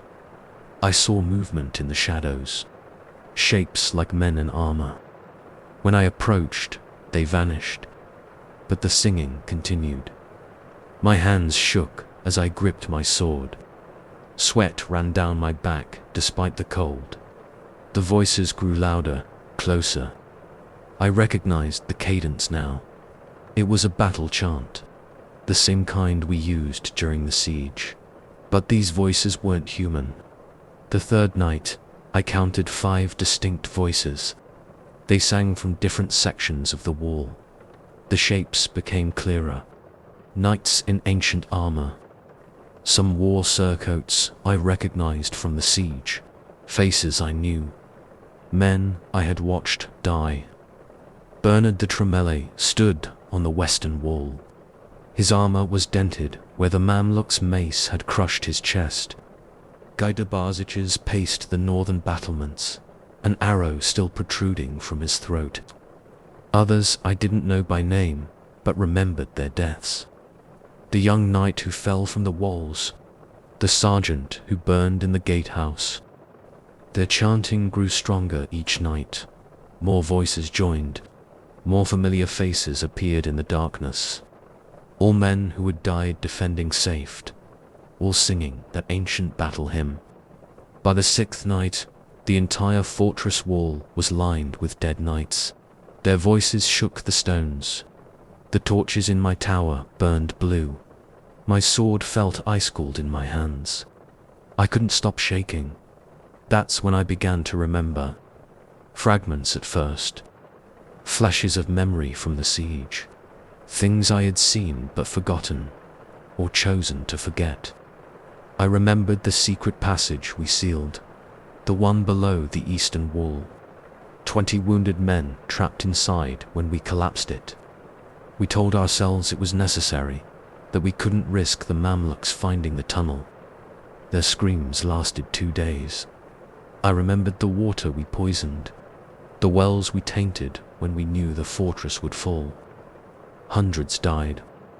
Not just soldiers, women, children. We said it was better than letting them be taken alive. I remembered the chapel where we stacked the bodies, how we burned it rather than give them proper burial. The smoke that rose for days, the smell that never quite left the stones. Each night brought new memories, new faces in the darkness, new voices in that terrible choir. And slowly, I began to recognize the words they sang. It was no ancient language. It was our own battle cry, played backwards, distorted, transformed into something older than words. Last night, I heard my own voice among them, saw my face in the shadows. But I'm still alive, aren't I? My hands look solid in the torchlight. My sword still draws blood when I test the blade against my palm. The dead knights gather again as I write this. Their song shakes the tower. The walls pulse with blue light. They're all here now. Everyone who died at Saft. Everyone I commanded. Everyone I failed. My memories sharpen with each verse they sing. I remember now. Remember everything. I remember how I survived the siege, what I did to survive, the nights I betrayed, the gates I opened, the gold I took, the lives I traded for my own. The Mamluks didn't spare me out of mercy.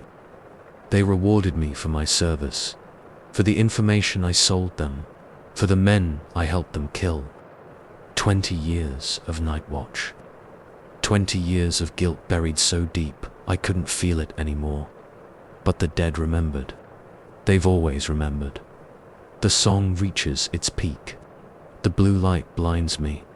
The voices pierce my skull. I see myself among them now. Not as I am, but as I was. Young, proud, loyal, before the gold, before the betrayal. My other self stares at me from the battlements. His armor is clean, untarnished. No trace of the coward I became. He draws his sword. The blade glows with the same blue light that fills the tower.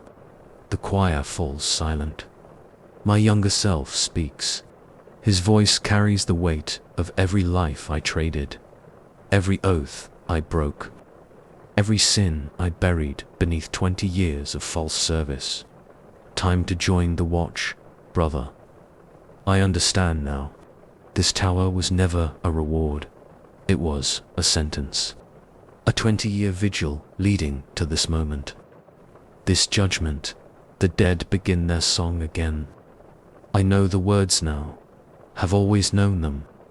My voice joins theirs, singing harmony to my own damnation. The blue light consumes me. My sword clatters to the floor. My body feels light, transparent. The stones beneath my feet no longer seem solid. I take my place on the battlements, join the eternal vigil. My voice melds with the choir. We sing our ancient song, our warning to the living, our judgment of the faithless. New voices will join us soon. Other traitors, other oath breakers, we will sing them home, guide them to their place among us. The tower stands empty now. My sword lies where it fell.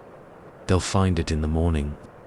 Another mystery, another ghost story for the young knights to whisper. But I remain at my post, as I will always remain, singing our song, keeping our vigil, guarding safe's walls with the loyalty I forgot in life. The night watch continues. It will always continue. And somewhere in the darkness, another traitor hears our song beginning. Story 23. The first time I noticed the relic had moved, I thought I was tired, just my eyes playing tricks after 16 hours of guard duty. The silver hand of Saint Euphemia had shifted 2 inches to the left on its velvet cushion. I adjusted it back to center, marked its position with thread crosses on the fabric. That was 3 weeks ago. Now I know better. The hand doesn't just move, it changes us. I'm Sergeant Michel of the Temple Guard, assigned to protect the holy relics at the Convento de Cristo in Tamar. 20 years of service earned me this post. A quiet assignment, watching over dead saints, bones, and sacred objects. At least, that's what I thought. The relic arrived on a Tuesday. A simple wooden box carried by 4 knights from Jerusalem. Inside, nestled in red silk, was a silver hand. Perfect in every detail, from the delicate fingernails to the fine lines on the palm. The knights said it was the right hand of Saint Euphemia, martyred in 303. They didn't say why it was sent to Tomar. Brother Thomas handled the installation. He placed the hand on its cushion in the reliquary chamber, behind iron bars and 3 locks. I watched him arrange it just so, fingers slightly curled, palm facing east. Standard procedure for new acquisitions. The next morning, the hand faced west. I checked the locks. All secure. No signs of entry. The dust on the floor showed no footprints except mine from the night before. But the hand had definitely moved. I didn't report it. New relics sometimes needed time to settle, the priests said. Holy objects could be particular about their placement. I adjusted the hand back to its original position, made my marks on the cushion, continued my rounds. That night, I heard scratching from the reliquary chamber, like silver fingernails on wood. When I opened the door, silence. The hand faced north. Brother Thomas noticed changes in the younger guards. Small things at first. Brother Michel started wearing his sword on the left, though he'd been right-handed all his life. Brother Jacques' hair turned grey overnight. Brother Philippe began speaking in Greek, a language he'd never learned. A week after the hand arrived, Brother Thomas disappeared. We found his cell empty, bed unslept in. On his desk, A silver fingerprint gleamed in the candlelight. I doubled the guard rotation. No one entered the reliquary chamber alone. But the hand kept moving. Some mornings we found it pointing to specific guards. Those guards started changing. Brother Michel's fingers grew longer, thinner. His skin took on a metallic sheen.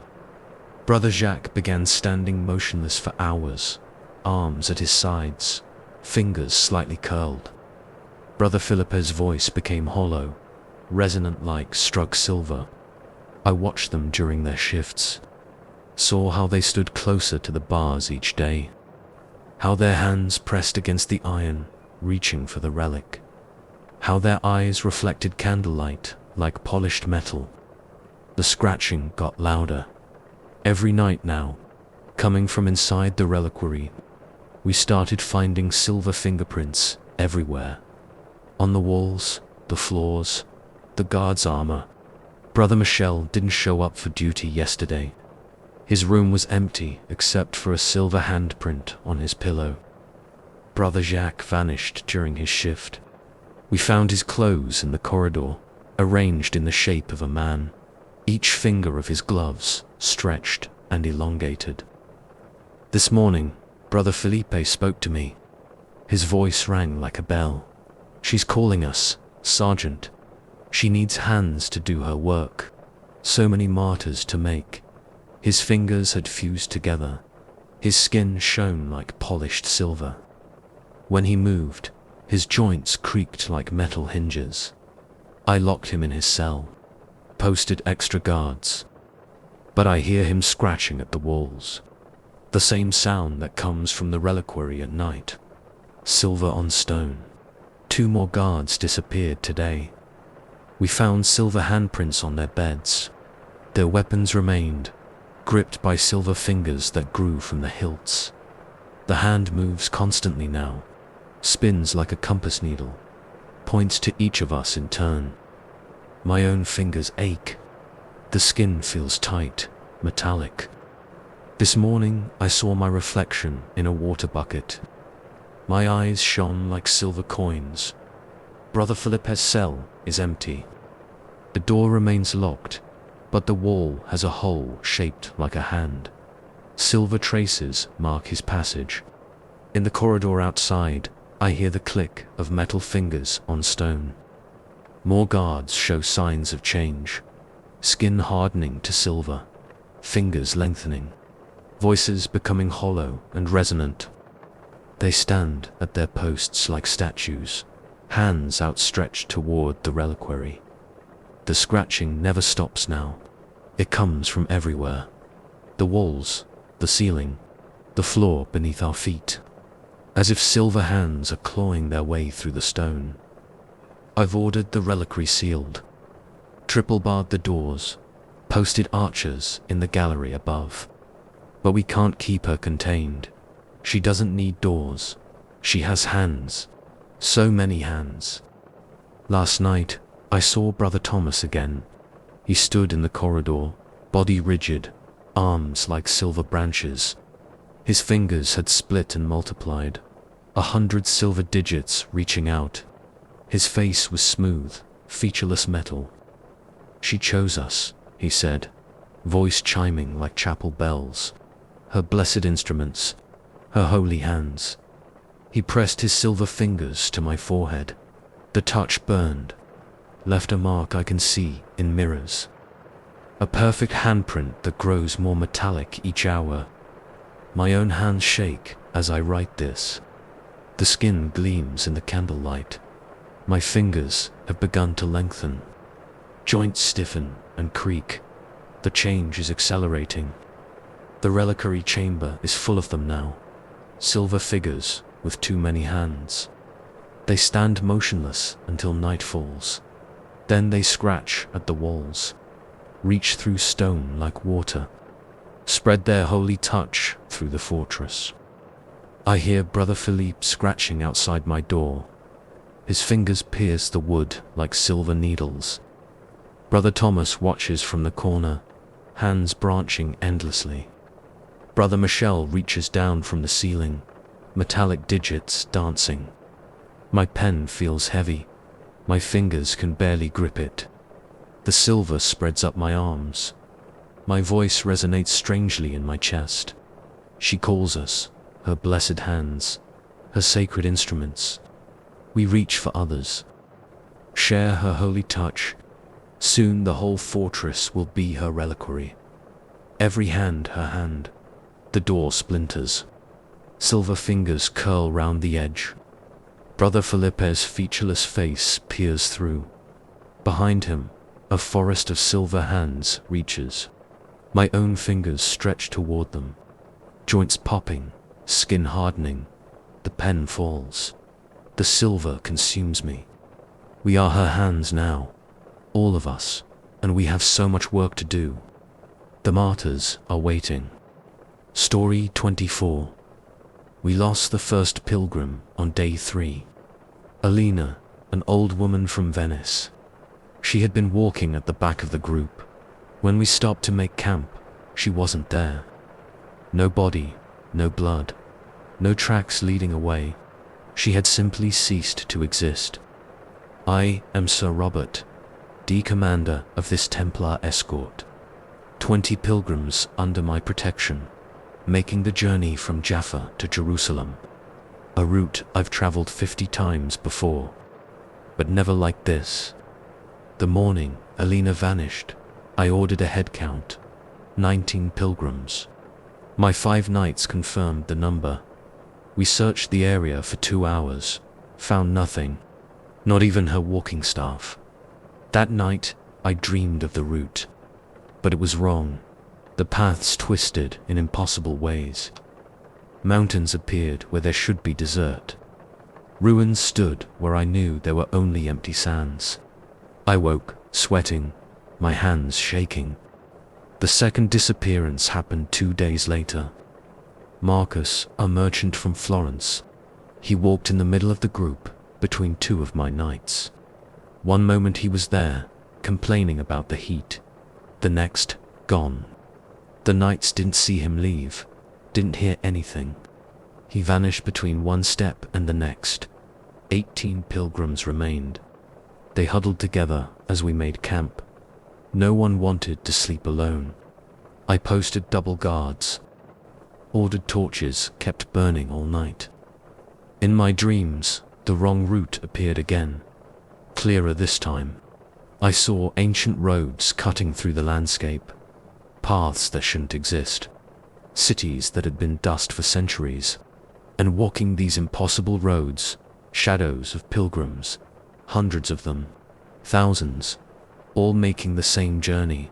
All fading away, step by step. The third disappearance broke something in the group. Sarah, a young girl traveling with her father. She vanished during morning prayers. One moment kneeling in the sand, the next gone.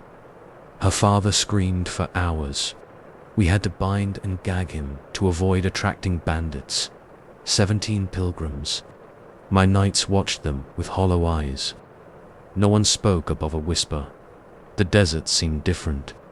Paths appeared and disappeared in the sand. Landmarks shifted when we weren't looking. Mountains walked. That night, 3 pilgrims vanished from inside their tents. No sound, no tracks, just empty blankets, still warm from their bodies. 14 remaining. They stopped sleeping, stopped eating, just shuffled forward, clinging to each other. My knights jumped at shadows. Their hands shook on their sword hilts. I dreamed of the other route again. Saw it superimposed over our own like a double image. Ancient stones beneath the sand. Forgotten temples in the air. And the pilgrims. So many pilgrims. Walking in endless circles. Fading. Returning. Fading again. We lost 2 more before noon. Then 3 after the evening meal. Then 1 in the middle of a conversation. Mid-sentence, mid-word, gone. 8 pilgrims left.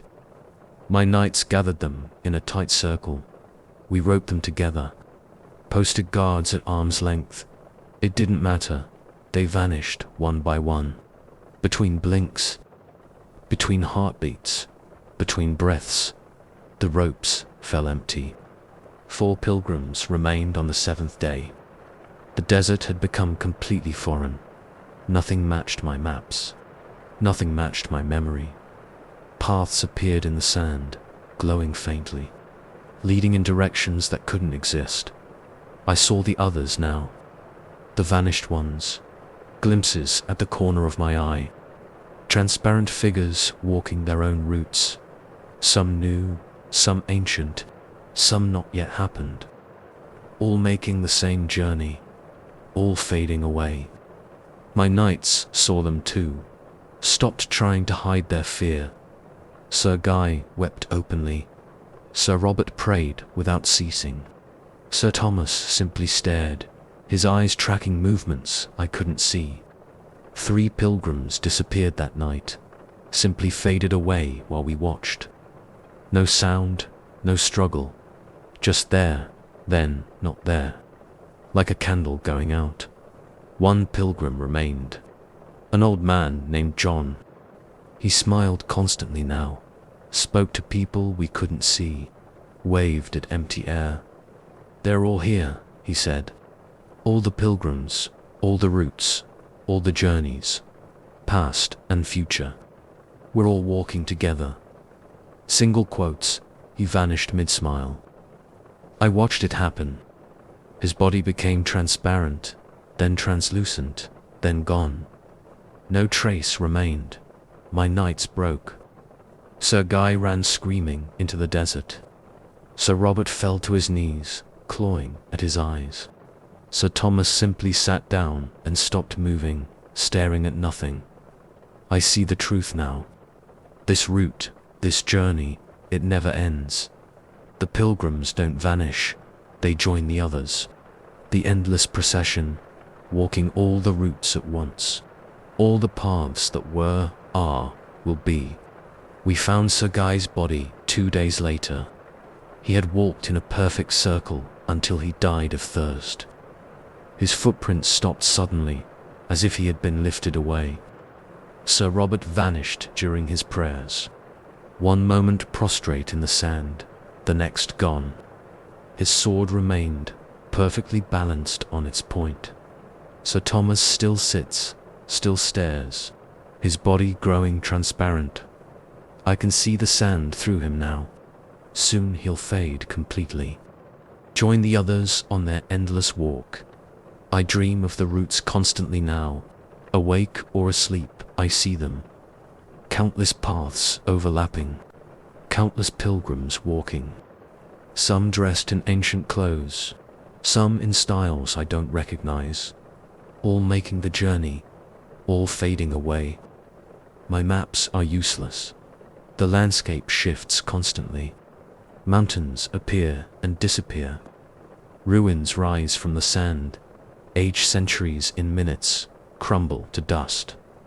Time means nothing here. I see Alina sometimes. She walks an ancient route, fading in and out of view. Marcus follows a path that hasn't been made yet. Sarah leads a procession of transparent children. They wave as they pass. Their footprints glow briefly, then fade. My own body grows lighter, transparent at the edges. The other routes call to me. I see them clearly now. All the possible journeys, all the paths to Jerusalem. All the pilgrims who have walked, are walking, will walk. This report will remain. I leave it with my sword and seal. Let other Templars read it. Let them understand. There is no single route to Jerusalem. There are thousands, millions, all happening at once. The pilgrims don't vanish. They just join a different procession, an eternal journey. Past, present, and future overlapping. I see my own route now. It glows beneath my feet, leads into impossibility. Other versions of me walk it already, fading in and out of time. My hands grow transparent as I write these final words. The ink shimmers like starlight. Soon I will fade completely. Join the endless procession. The route calls. The journey awaits. We all walk together now. All the pilgrims, all the paths, all the time. Jerusalem is waiting. Always waiting. Forever waiting. Story 25. The ledger started bleeding at midnight. Red ink seeped through the pages, forming numbers I had written but didn't remember. Transaction records in my own hand, dated for years ahead. That's when I knew something was wrong in the Vault of Cyprus. I am Brother Jerome, Chief Treasurer of the Templar banking operations in Limassol. My job is to audit the books, manage the vaults, and ensure all transactions are properly recorded. 20 years of service, all leading to this assignment. This curse, the vault, lies 50 feet beneath the Templar compound. 3 levels of iron gates, 5 separate locks. Only 2 people have all the keys. Myself and the commander, or so we thought. I found the first anomaly 3 days into the audit. A transaction record from 1276. A deposit of 1,000 bezants from a merchant in Alexandria. The date was impossible. It was only 1274, but the handwriting was mine. The signature was mine. Even the ink stains in the corner matched my habit of wiping the quill. I checked the vault records against it. The bezants were there, exactly as recorded. Every coin, but they couldn't be. The transaction hadn't happened yet. The second anomaly appeared that night. A withdrawal record from 1278. My handwriting, again. The funds were already missing from the vault, for years before they should be withdrawn. My hands shook as I checked more ledgers. Found more future transactions, all in my writing. All already completed in the vault. Money moving through time itself. The bleeding started the next day. Small drops at first, seeping through transaction lines. Then, whole pages turned red. The ink moved on its own, forming numbers and dates. I watched my own handwriting appear in blood-red strokes. Brother Thomas found me staring at the books, asked if I was ill. I slammed the ledger shut, but red ink stained my fingers. He saw it. His face went pale. "The vault shows you too," he whispered. Before I could answer, he fled. I found his office empty the next morning. His ledgers were gone. A trail of red ink led to the vault door. The numbers kept coming, faster now. Transactions from 1280, 1290, 1300. Wars not yet fought. Kingdoms not yet fallen. Cities not yet built. All recorded in my hand. All already accomplished in the vault's accounts. I stopped sleeping. Spent nights comparing ledgers. Every future transaction balanced perfectly. Every coin accounted for. The vault knew what would happen. Had always known. Brother Martin disappeared next. Then Brother William. Each time, red ink trails led to the vault. Their offices filled with ledgers written in their hands, recording transactions decades into the future. I heard noises from the vault at night, scratching of quills, clinking of coins, murmuring of accountants recording time's ledger. When I opened the doors, only darkness, but the gold moved on its own, arranged itself according to future records. The commander called me to his office, asked about the missing brothers, about the red ink staining my robes, about the sounds from below. The vault must balance, I told him, past and future, debit and credit. It uses us to keep its books. He didn't understand. Ordered the vault sealed, posted guards, but you can't lock time away. Can't seal fate in iron boxes. I found his office empty the next day. A new ledger on his desk, written in red. his signature on future transactions, his coins already moved in the vault's eternal accounting. My own ledgers cover the walls now, floor-to-ceiling records of things that haven't happened. Wars, famines, falls of empires, all measured in bezants and deniers, all balanced perfectly in the vault's accounts. I see the others sometimes. Brother Thomas bent over ghostly books, recording trades not yet made. Brother Martin counting coins that don't exist yet. Brother William tracking debts not yet owed. Their bodies transparent, their quills dripping red. The commander stands in the vault's shadows, his face a mask of numbers. He beckons me to join them, to take my place in time's ledger. My hands write on their own now. Red ink flows from my fingertips. Transactions spiral into futures I can't comprehend. But the books must balance. They've always balanced, will always balance. New brothers come to replace us. They find our offices empty, find their own handwriting in future ledgers, find the red ink calling them below. The vault grows larger each night, stretches into darkness. Gold from all times fills its shelves. Past and future currency mingles freely. Kings deposit treasures centuries before their births. Empires withdraw wealth long after their falls. I understand now. The vault doesn't just store money. It stores time itself, measures it, accounts for it, balances its books with our blood and ink. My body grows transparent as I write. Red numbers scroll across my skin. I see through time like pages in a ledger. Every transaction that was, is, will be. The others welcome me. We stand in the vault's eternal midnight. Our quills scratch time's story into endless books. Our signatures approve the flow of history. New treasurers will come, find these records, see their own hands writing future's accounts. Join us in the vault's endless audit. The books must balance.